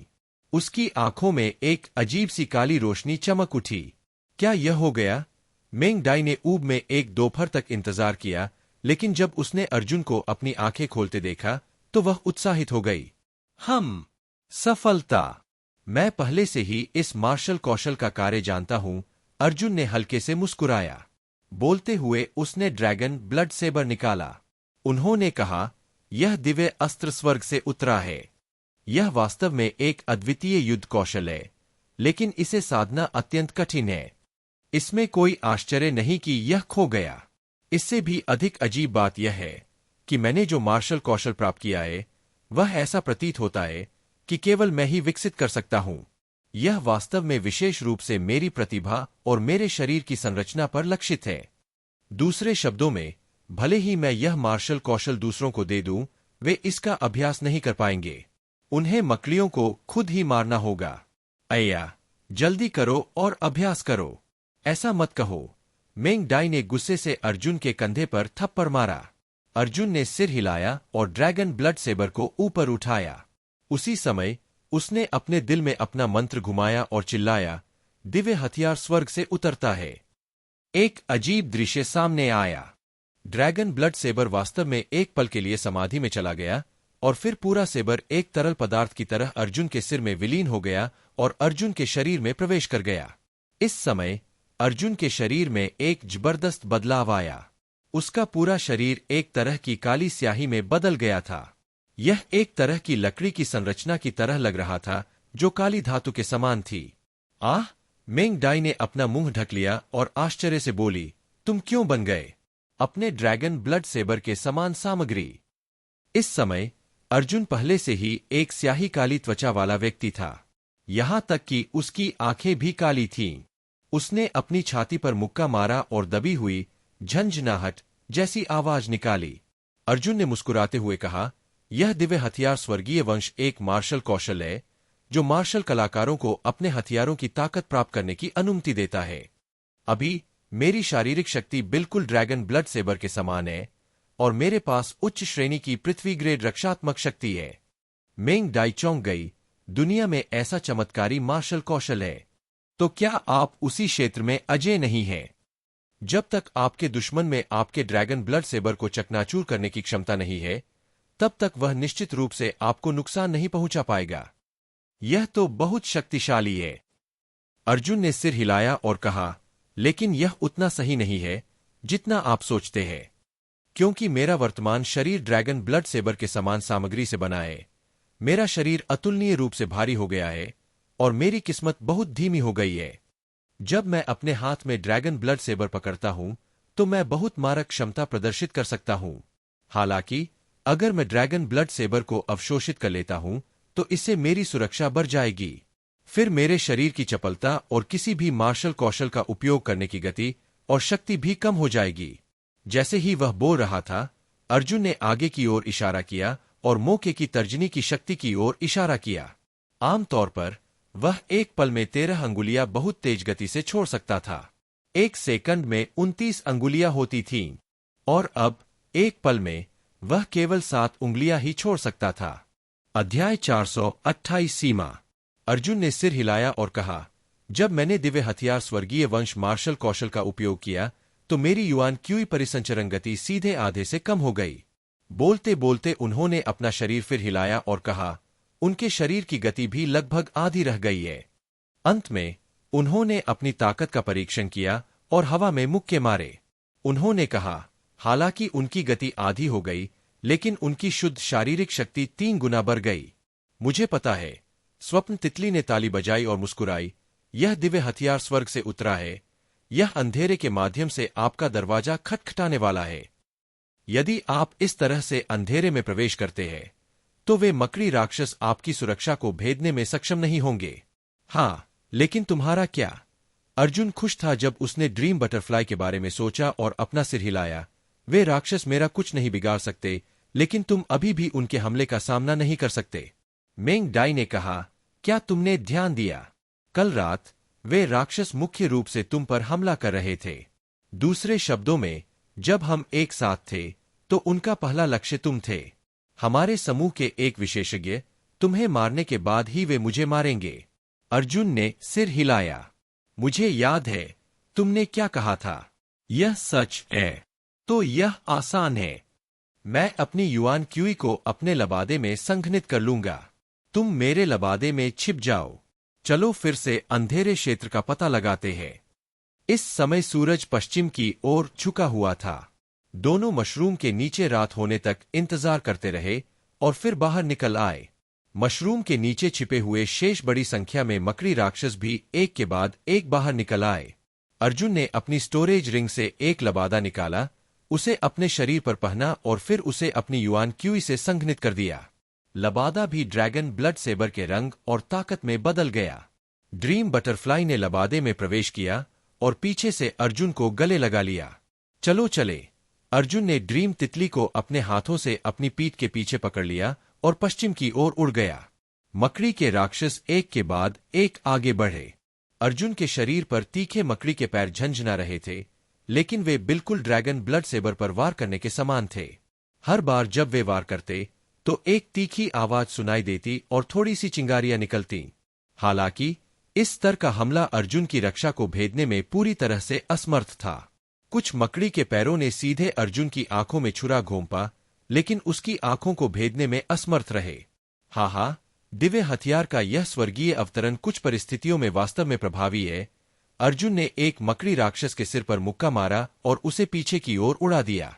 एकमात्र दुहक की बात यह थी कि मुट्ठी की विनाशकारी शक्ति ब्लेड की विनाशकारी शक्ति से भिन्न थी। आखिरकार वे मकड़ी राक्षस शक्तिशाली थे।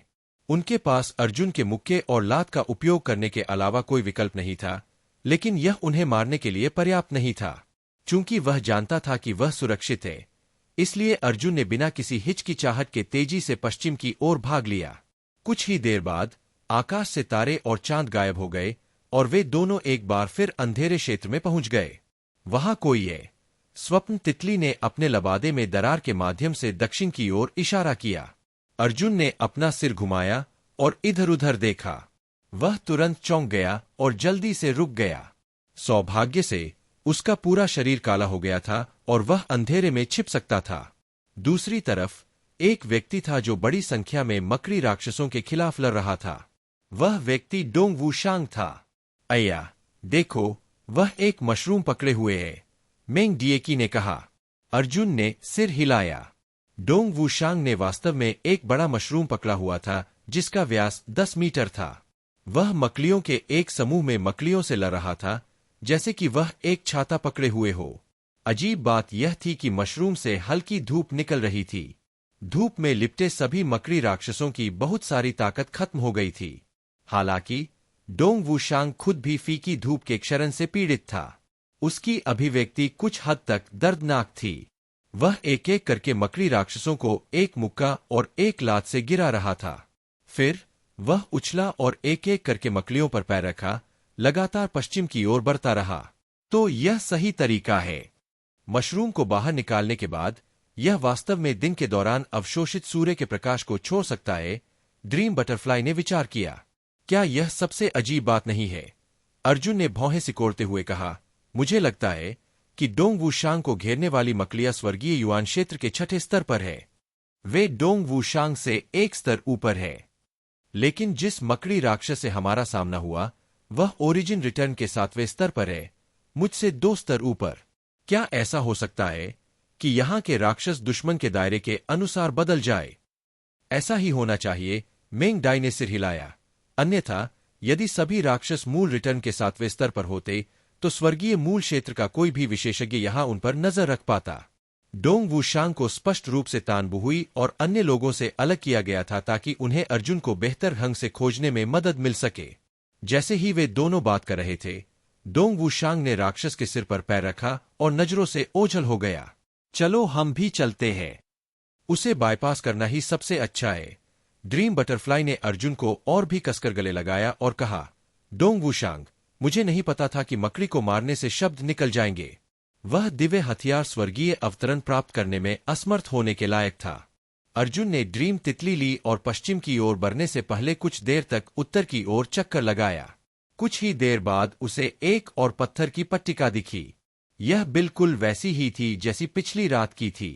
ऐसा लग रहा था कि खतरनाक इलाके की सीमा पर कभी कभी पत्थर की पट्टिका होगी। इस समय अर्जुन मकड़ी राक्षस से बिल्कुल भी नहीं डर रहा था और बस आगे बढ़ गया। एक बार जब वे पत्थर की सीमा और वास्तविक खतरे वाले क्षेत्र में प्रवेश कर गए तो मकड़ी राक्षसों की संख्या और विविधता बढ़ जाएगी। कुछ लाल मकड़ियां वास्तव में तेज अमल की लपटें उगल सकती है, जबकि कुछ सफेद मकड़ियां अत्यंत कम तापमान पर ठंडी हवा उगल सकती है। हालांकि इन हमलों का अर्जुन पर कोई प्रभाव नहीं पड़ा। वे दोनों और भी गहरे चले गए। अचानक उन्होंने एक व्यक्ति को दयनीय हालत में पूर्व की ओर भागते देखा। करीब से देखने पर पता चला कि वह अभी भी डोंग वूशांग ही था।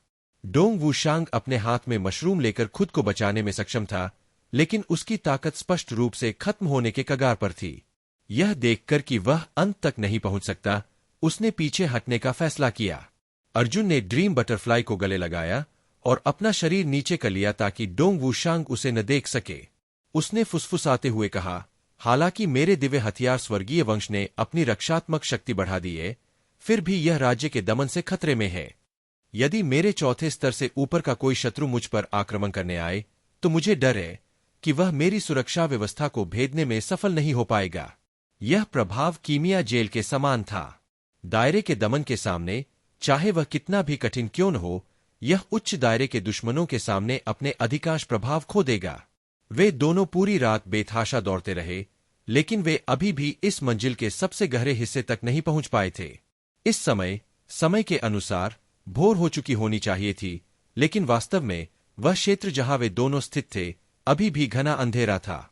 यहां दिन का समय नहीं है, इसीलिए राक्षस छिप सकते हैं। मुझे नहीं पता कि यह मंजिल कितनी बड़ी है, मेंग डाई ने कहा। इससे कोई फर्क नहीं पड़ता। चाहे आपकी उम्र कितनी भी हो, आप अभी भी इसे हासिल कर सकते हैं। अर्जुन ने केवल ड्रीम तितली को अपनी पीठ पर उठाया और बेतहाशा भागा।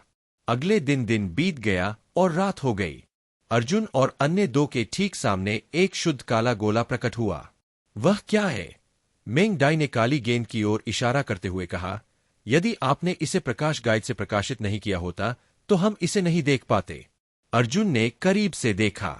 काली गेंद के पीछे एक अंतहीन शून्य था।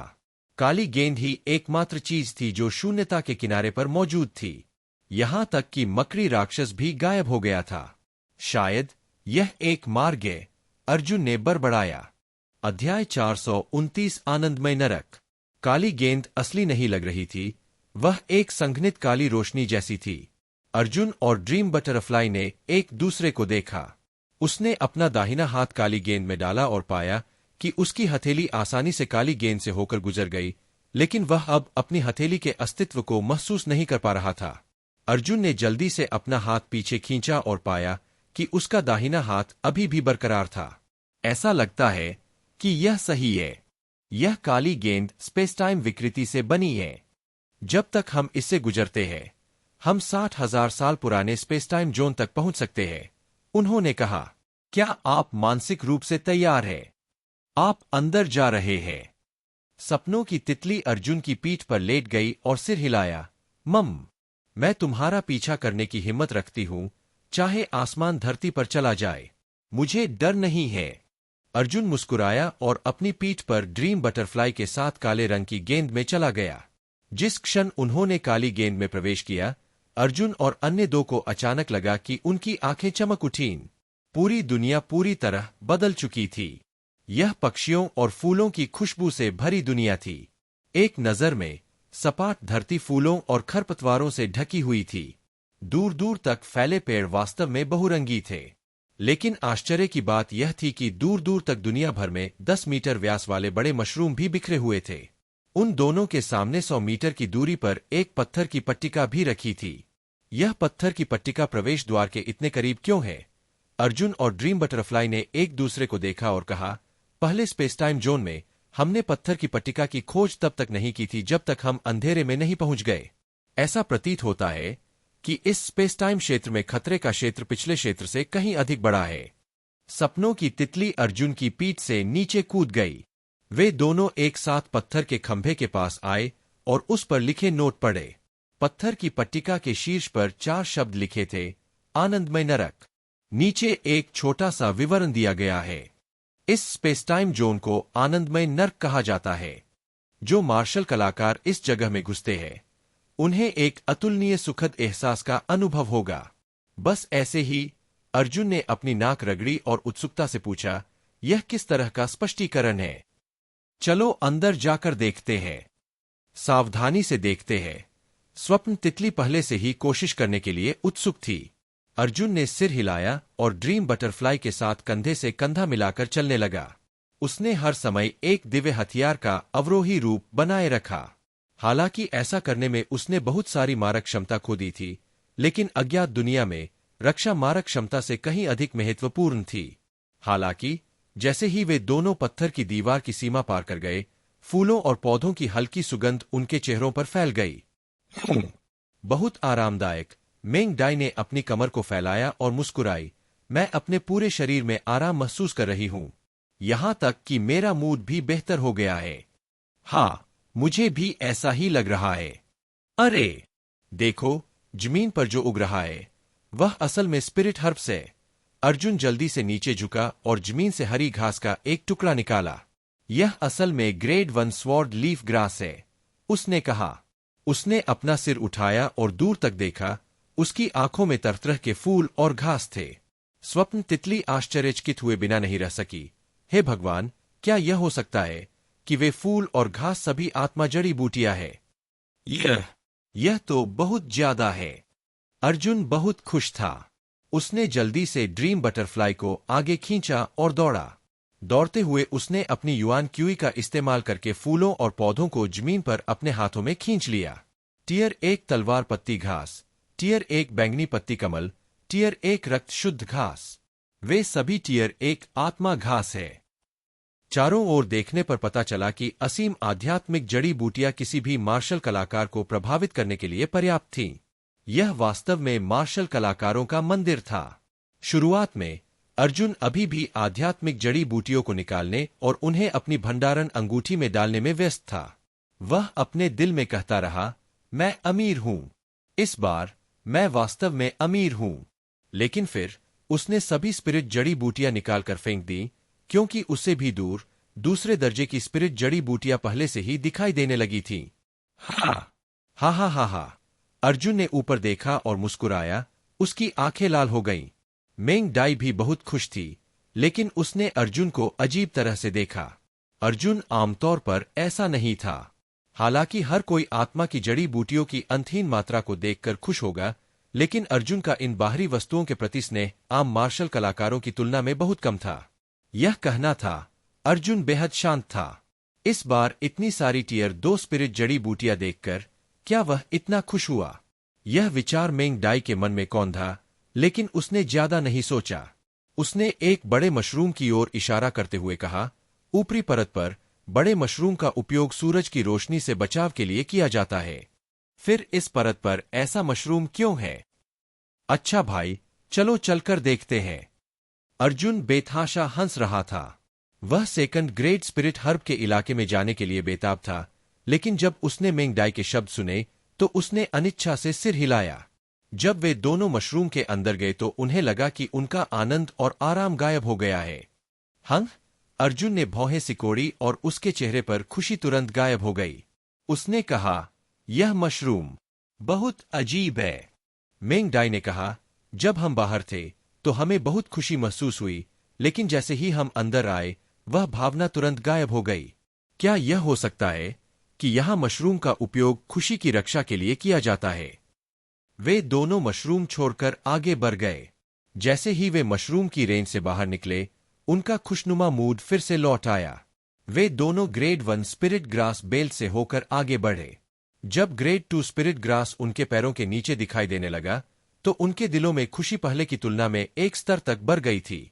अर्जुन को लगा कि उसका पूरा शरीर अनंत आनंद से भर गया है। ऐसा लग रहा था मानो उसका हर रोम खुल गया हो और उसके बालों का हर कतरा मुस्कुरा रहा हो। जब उसने इस संसार को देखा और महसूस किया कि यह स्थान अतुलनीय रूप से सुंदर है, तो अचानक उसके मन में यह इच्छा उत्पन्न हुई कि वह इस स्थान को कभी न छोड़े। बाहरी दुनिया हमें धोखा दे रही है। इसमें क्या अच्छा है? बेहतर है कि यही रहें और अपनी बाकी जिंदगी खुश रहें। हा हा हा हा। अर्जुन जोर से हंसा। उसके माथे की नसें उभर आईं। उसने एक दूसरे दर्जे की स्पिरिट जड़ी बूटी पकड़ी और आश्चर्य से बोला, यह वास्तव में एक दूसरे दर्जे की स्पिरिट जिनसेंग है। यह एक दूसरे दर्जे की स्पिरिट जिनसेंग है। इसकी शक्ल से लगता है कि इसे 800 साल हो गए हैं। हाँ हाँ, मेंग डाई, देखो, यह पूरी दुनिया द्वितीय श्रेणी की स्पिरिट जड़ी बूटियों से भरी हुई है। हमें और स्पिरिट जड़ी बूटियां न होने की चिंता करने की जरूरत नहीं है। हम दुनिया के सबसे अमीर लोग हैं। मेंग डाई ने खुशी से ताली बजाई, लेकिन उसका उत्साह अर्जुन जितना नहीं था। चलो चले। शायद और भी दूर तीसरी श्रेणी की आध्यात्मिक जड़ी बूटियां भी है।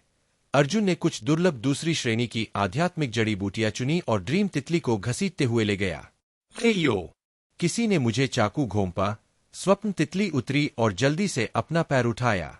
उन दोनों ने जमीन की ओर देखा और एक मानव कंकाल को देखा जो आधा कीचड़ में दबा हुआ था। कंकाल पहले से ही आध्यात्मिक जड़ी बूटियों से ढका हुआ था। अगर वे उस पर पैर नहीं रखते तो उसे ढूंढना बहुत मुश्किल होता। हाँ, कितना सुंदर कंकाल है। अर्जुन ने कंकाल को खोदकर निकाला और अपने हाथ में पकड़ लिया। उसने उत्साह से कहा, मैंने अपने जीवन में ऐसा अद्भुत कंकाल कभी नहीं देखा। क्या कलाकृति है! मैं इसे इकट्ठा करने जा रहा हूं। आह! स्वप्न तितली भी हंस रही थी, लेकिन उसकी मुस्कान में थोड़ा आश्चर्य था। क्या तुम भी हड्डियां इकट्ठा करना चाहते हो? देखने पर लगा कि कंकाल कुछ खास नहीं था, बिल्कुल सामान्य मानव कंकाल जैसा ही था। फिर भी किसी कारण से कंकाल को देखकर दोनों को लगा कि यह बहुत सुंदर है। इतना अधिक कि उन्होंने उस दुहक को भी नजरअंदाज कर दिया जो एक इंसान को तब महसूस होता है जब वह अपनी ही प्रजाति का मानव कंकाल देखता है। अध्याय 430 सुखों में लिप्त रहो। वे दोनों आगे बढ़ते रहे। रास्ते में जमीन में आधे दबे हुए और भी कंकाल दिखाई दिए। अर्जुन ने खुशी खुशी हर कंकाल को बाहर निकाला और लंबे समय तक उसके साथ खेलना चाहती थी। जब वे थर्ड ग्रेड स्पिरिट ग्रासलैंड क्षेत्र में पहुंचे तो अर्जुन ने अपनी स्टोरेज रिंग से बड़ी मात्रा में सेकंड ग्रेड स्पिरिट हर्ब्स निकाले और उन्हें फेंक दिया। उसने थर्ड ग्रेड स्पिरिट हर्ब्स निकालना शुरू कर दिया। इस समय एक मार्शल कलाकार पीछे से भागता हुआ आया। भागते हुए मार्शल कलाकार जोर से हंसा। उसने आत्मा की जड़ी बूटियां और फूल भी उठाए और उन्हें हवा में फेंक दिया। एक मासूम बच्चे की तरह लग रहा था। हालांकि इस मार्शल आर्टिस्ट की दुश्मनी बेहद भारी थी। जाहिर है, जब वह बाहरी दुनिया में था तो वह उन बेहद शातिर लोगों में से एक था, लेकिन इस समय उसके चेहरे पर अभिव्यक्ति उसके चेहरे पर दुश्मनी के बिल्कुल विपरीत थी। यह व्यक्ति शैतान सागर में प्रवेश करने वाले मार्शल कलाकारों का पहला समूह होना चाहिए। ऐसा लग रहा था कि वह अंतरिक्षमय की पहली परत से भी गुजरा है। हाँ हाँ, वे दोनों दोस्त, तुम वास्तव में बहुत सुंदर हो। तुम सच में मेरे जीवन में अब तक देखे गए सबसे सुंदर व्यक्ति हो। भयंकर दिखने वाला मार्शल कलाकार दौड़कर आया और अर्जुन को अपनी बाहों में लेकर दिल खोलकर हंसने लगा। अर्जुन भी बेहद खुश था। उसने मार्शल आर्टिस्ट को गले लगाया और मुस्कुराया। यह बूढ़ा आदमी वाकई बहुत खूबसूरत है। उसका चेहरा चाकू या कुल्हाड़ी की तरह तेज है। मार्शल आर्टिस्ट जोर से हंसा। यह जगह वाकई अद्भुत है। हाँ हाँ, वहां उस छोटे हिरन को देखो। यह वाकई प्यारा है। मैं इसे छूने जा रहा हूं। एक छोटा हिरन जो रंग बिरंगी रोशनी बिखेर रहा था, चरने के लिए अपना सिर नीचे कर रहा था। जब उसने उसकी चीख सुनी तो उसने अपना सिर ऊपर उठाया। भयंकर दिखने वाला मार्शल कलाकार दौड़कर आया और खुशी खुशी उसके हाथ में एक आध्यात्मिक जड़ी बूटी थमा दी। छोटे हिरन ने घास खाई और मार्शल कलाकार का हाथ चाटा। इस चाट से मार्शल आर्टिस्ट का पूरा शरीर कांप उठा। उसके मुंह के कोनों से सफेद झाग निकलने लगा, लेकिन वह भेड़िए की तरह चिल्लाया, यह बहुत अच्छा है, यह बहुत अच्छा है। यह उतना ही अच्छा है जितना तब था जब मैं महिलाओं के साथ खेल रहा था। ऐसा कहते हुए वह धीरे से जमीन पर लेट गया, जिससे जियाउलू लगातार अपना हाथ चाटता रहा। उसके मुंह के कोनों में एक अजीब सी मुस्कान थी और वह बेहद आनंदित था, ऐंठ रहा था, कांप रहा था और धीरे धीरे मर रहा था। जब अर्जुन और ड्रीम बटरफ्लाई ने यह दृश्य देखा तो उन्होंने ताली बजाई और खुशी से खुशी मनाई। अच्छा, अच्छा, अच्छा, वह बूढ़ा आदमी इतनी आसानी से मर गया। मैं उसके जैसा बनना चाहता हूं। अर्जुन इतना उत्साहित था कि वह हिरन का पीछा करना चाहता था। इस समय मेंग डाई का दिल अचानक धड़क उठा। उसे बिना किसी कारण के घबराहट महसूस हुई। उसने अर्जुन को अनदेखा किया और पागलों की तरह मशरूम की ओर भागी। अरे स्वप्न तितली, मेरी अच्छी स्वप्न तितली, मुझे मत खींचो, मुझे उस हिरन को छूने दो। जिस क्षण वे दोनों मशरूम के निचले भाग में पहुंचे, अर्जुन के चेहरे के हाव भाव एकदम बदल गए। अर्जुन ने अपने पूरे शरीर पर ठंडा पसीना महसूस किया और उसकी अभिव्यक्ति भयभीत थी। मेंग डाई की खुशी भी गायब हो गई। क्या हो रहा है? उसने चौंक कर पूछा। अर्जुन ने पाया कि उसके हाथ में अभी भी एक कंकाल था। उसने कंकाल को जमीन पर फेंक दिया। इस समय उसने देखा कि कंकाल अभी भी सूखे खून से लथपथ था। यह इतना प्यारा कैसे हो सकता है? यह पहले से ही क्रूर और डरावना था। अर्जुन का दिल भारी था जब उसने कहा, खुशी दर्द से भी ज्यादा भयानक है। यद्यपि दर्द भयावह होता है, यह व्यक्ति की इच्छा शक्ति को प्रेरित कर सकता है, लेकिन खुशी व्यक्ति की इच्छा शक्ति को खत्म कर सकती है, जिससे व्यक्ति वापस लौटना भूल जाता है और निराश महसूस करता है। मेंग डाई ने सिर हिलाया और कहा, हमें जो कंकाल मिले हैं वे सभी यहाँ के जानवरों द्वारा मारे गए नहीं थे। शायद लोगों का एक बड़ा हिस्सा खुशी के माहौल से प्रभावित था और वे अपने जीवन के बाकी समय के लिए यहाँ से जाना नहीं चाहते थे। उनके उत्साह ने उन्हें खाना पीना, लड़ना और युद्ध कौशल सीखना बंद करवा दिया। वे मुस्कुराते हुए भूख से मर रहे थे। वे यहीं मरे। इसके अलावा उस मार्शल कलाकार को अभी अभी हिरन ने चाटा था, मानो उसे मिलने वाला आनंद अचानक चरम पर पहुंच गया हो। वह वास्तव में अपने चेहरे पर मुस्कान लिए मर गया। अर्जुन ने गहरी सांस ली और कहा, इस आनंदमय नरक को पार करना पहली मंजिल पर दिन और रात के 2 स्तरों से भी अधिक कठिन है। तुम्हारा दिमाग मुझसे थोड़ा ज्यादा साफ है। यह तुम्हारे शरीर में हरे रंग की आग का झर होना चाहिए। स्वप्न तितली ने अपने भंडारण रिंग से एक पुस्तक निकाली और बोली, मेरे पास एक गोली शोधन तकनीक है। इसमें टियर 4 जहर की गोली है जो मन की इच्छा को खा जाती है, लेकिन जहर की गोली को परिष्कृत करने के लिए 4थी श्रेणी की जहरीली जड़ी बूटियों की आवश्यकता होती है। मुझे लगता है कि यहाँ कई तरह की जहरीली जड़ी बूटियां हैं। हमें उन्हें आसानी से ढूंढ पाना चाहिए। हालांकि 3री श्रेणी की जहरीली जड़ी बूटियों के क्षेत्र में हम लगभग नियंत्रण से बाहर है। हम 4थी श्रेणी की जहरीली जड़ी बूटियों के क्षेत्र तक कैसे पहुंच सकते हैं? यह कैसा रहेगा? मेंग डाई ने अपने दांत पीसते हुए कहा, मेरे शरीर में मौजूद हरी ज्वाला का जहर मुझे कुछ प्रलोभनों का विरोध करने में मदद कर सकता है। यही रुको, मैं तुम्हारे लिए जहरीली घास इकट्ठा करने 4थी कक्षा के इलाके में जाऊंगी। अच्छा भाई, तुमने सीनियर हाफ गॉड से कुछ कीमिया सीखी होगी। अर्जुन ने सिर हिलाया।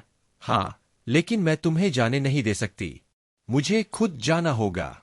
मुझे तुम्हारी सुरक्षा की चिंता है। लेकिन स्वप्न तितली अभी भी चिंतित थी। ऐसा कुछ भी नहीं है जो तुम नहीं कर सकते। बस जैसा मैं कहता हूं वैसा करो। मेरे पास इस खुशी के माहौल से बचने का एक तरीका है। तुम थोड़ा दुखी महसूस कर रहे हो। तुम्हें नियंत्रण खोने से रोकने के लिए मैं तुम्हें बांध दूंगा। जैसे ही उसने यह बात कही, अर्जुन ने अपनी युआन क्यूई के साथ ड्रीम तितली को बांध दिया, एक गहरी सांस ली, अपने दिल में महान स्वतंत्रता शास्त्र को प्रसारित किया और मशरूम से बाहर चला गया। बौद्ध हृदय सूत्र का लालच, खुशी, क्रोध, मोह, अहंकार, घृणा और अन्य भावनाओं पर अत्यंत उल्लेखनीय प्रभाव पड़ा। जैसे ही वह मशरूम रेंज से बाहर निकला, अर्जुन एक बार फिर आनंद की तीव्र भावना से घिर गया। हालांकि महान स्वतंत्रता शास्त्र ने भी उसके लिए इसका लगभग आधा हिस्सा अवरुद्ध कर दिया था। यह वास्तव में काम करता है। अर्जुन ने अपना मन शांत किया और दूर चला गया। हालांकि उसे अभी भी एक निश्चित खुशी का एहसास था, लेकिन यह नियंत्रण खोने जितना गंभीर नहीं था। जब वह चल रहा था तो अचानक एक व्यक्ति पीछे से आया। हाँ, क्या वह अर्जुन है? अर्जुन ने पलटकर देखा और उसका दिल तुरंत ठंडा हो गया। जो व्यक्ति तेजी से ऊपर आ रहा था वह वास्तव में मो ऋषि था। वह पहली मंजिल से गुजरी। अर्जुन चौंक गया। दूसरी ओर मो ऋषि का चेहरा मुस्कुराहट से भरा हुआ था। वह अर्जुन के पास दौड़ी और उसे गले लगा लिया। उसने खुशी से कहा, जू किंग को मारने के लिए तुम्हारा शुक्रिया। मैं एक नया प्रेमी खोजने में सक्षम थी। अर्जुन, मुझे लगता है कि तुम बहुत अच्छी हो। क्यों न हम भविष्य में साथ रहें और साथ में उड़ान भरें। मैं निश्चित रूप से तुम्हारे साथ अच्छा व्यवहार करूंगा। यह जू किंग के साथ किए गए व्यवहार से 10 गुना बेहतर है। नहीं, 100 गुना बेहतर है। अर्जुन जानती थी कि यह महिला उससे कितनी नफरत करती है। अब जब वह खुशी के माहौल से प्रभावित थी तो उसे देखकर खुशी हो रही थी। हालांकि मो ऋषि ने आखिरकार एक अजीब तकनीक विकसित की। जब तक वह अचानक जाग जाती, उसके पास अपने शरीर पर सुखद प्रभावों को बाहर निकालने के लिए एक अजीब तकनीक का उपयोग करने का एक अच्छा मौका होता। ठीक है, जाओ और मुझे 100 अलग अलग तरह के फूल चुनने में मदद करो। भविष्य में मैं तुम्हारा हो जाऊंगा। अर्जुन का चेहरा उदास था और उसने एक मुस्कान के साथ कहा जो मुस्कान नहीं थी। यह सुनकर मो ऋषि इतना खुश हुआ कि उसकी शाखाएं कांप उठीं और वह तुरंत फूल तोड़ने के लिए कूद पड़ा। अर्जुन ने अपने हाथ में युआन क्यूई घुमाया। रक्षाहीन मो ऋषि पर हथेली से वार करना चाहा। हालांकि युआन क्यूई के संघनित होने के बाद अर्जुन का दिल फिर से नरम हो गया। उसे लगा कि मोरू काफी स्त्रैण है। इस परिपक्व महिला का आकर्षण मेंगडाई जैसी छोटी लड़की से कहीं ज्यादा आकर्षक था। अन्यथा उसे अपना बाकी जीवन मोरू के साथ यही रहना होगा। क्या बकवास है, मैं क्या सोच रहा हूं? अर्जुन ने खुद को जोर से थप्पड़ मारा और गहरी सांस ली। मैं अभी भी इस जगह के प्रभाव में हूं। नहीं, मैं मोरू के साथ ऐसा कुछ नहीं कर सकता। मुझे जल्दी से जाकर जहरीली घास ढूंढनी होगी। अर्जुन ने अपने दांत पीस लिए और ड्रीम बटरफ्लाई को अपनी पीठ पर लादकर चौथी कक्षा के क्षेत्र की ओर दौड़ पड़ा। दूसरी ओर छोटी चिड़िया अर्जुन की गोद में लेटी रही और मूर्खतापूर्वक हंसती रही। जब टियर 4 आध्यात्मिक जड़ी बूटियां उसके सामने प्रकट हुई तो अर्जुन ने टियर 4 क्षेत्र में कदम रखा। एक पल में एक क्रूर जानवर की तरह खुशी का माहौल अर्जुन को घेर लिया। उस समय अर्जुन को ऐसा लगा जैसे उस पर बिजली गिर गई हो। वह वहीं अचंभित खड़ा रहा और उसके चेहरे पर एक बेहद खूबसूरत भाव प्रकट हुआ। उनके पूरे शरीर में विश्राम की अनुभूति बिल्कुल वैसी ही थी जैसी तब होती है जब कोई पुरुष और स्त्री कोई ऐसा काम कर रहे हो जिसे वे सहजता से कर सकते हो, और जब वे पूर्णता के शिखर पर पहुंच जाते हैं तो वे अत्यंत सीधे और सरल हो जाते हैं। स्वप्न तितली पहले से ही अर्जुन के पीछे एक गेंद में सिकुड़ गई थी और कांप रही थी। उसके शरीर में हरे रंग की ज्वाला का जहर अब इस क्षेत्र के आनंद का विरोध नहीं कर सकता था। अर्जुन लगभग 20 मिनट तक वहीं खोई खोई सी खड़ी रही। एक क्षण में खुशी की अनुभूति अपने चरम पर पहुंच गई, फिर चरम से नीचे गिर गई। फिर वह फिर से चरम पर चढ़ गई और फिर से नीचे गिर गई। जैसे ही वे एक साथ उतरे, वे विरोध करने में असमर्थ थे। इसके परिणाम स्वरूप होने वाले आनंद ने अर्जुन को धीरे धीरे अपना आत्मबोध खोने पर मजबूर कर दिया। इस समय 9 शुद्धता ब्रह्मांड कौशल स्वचालित रूप से काम करना शुरू कर दिया।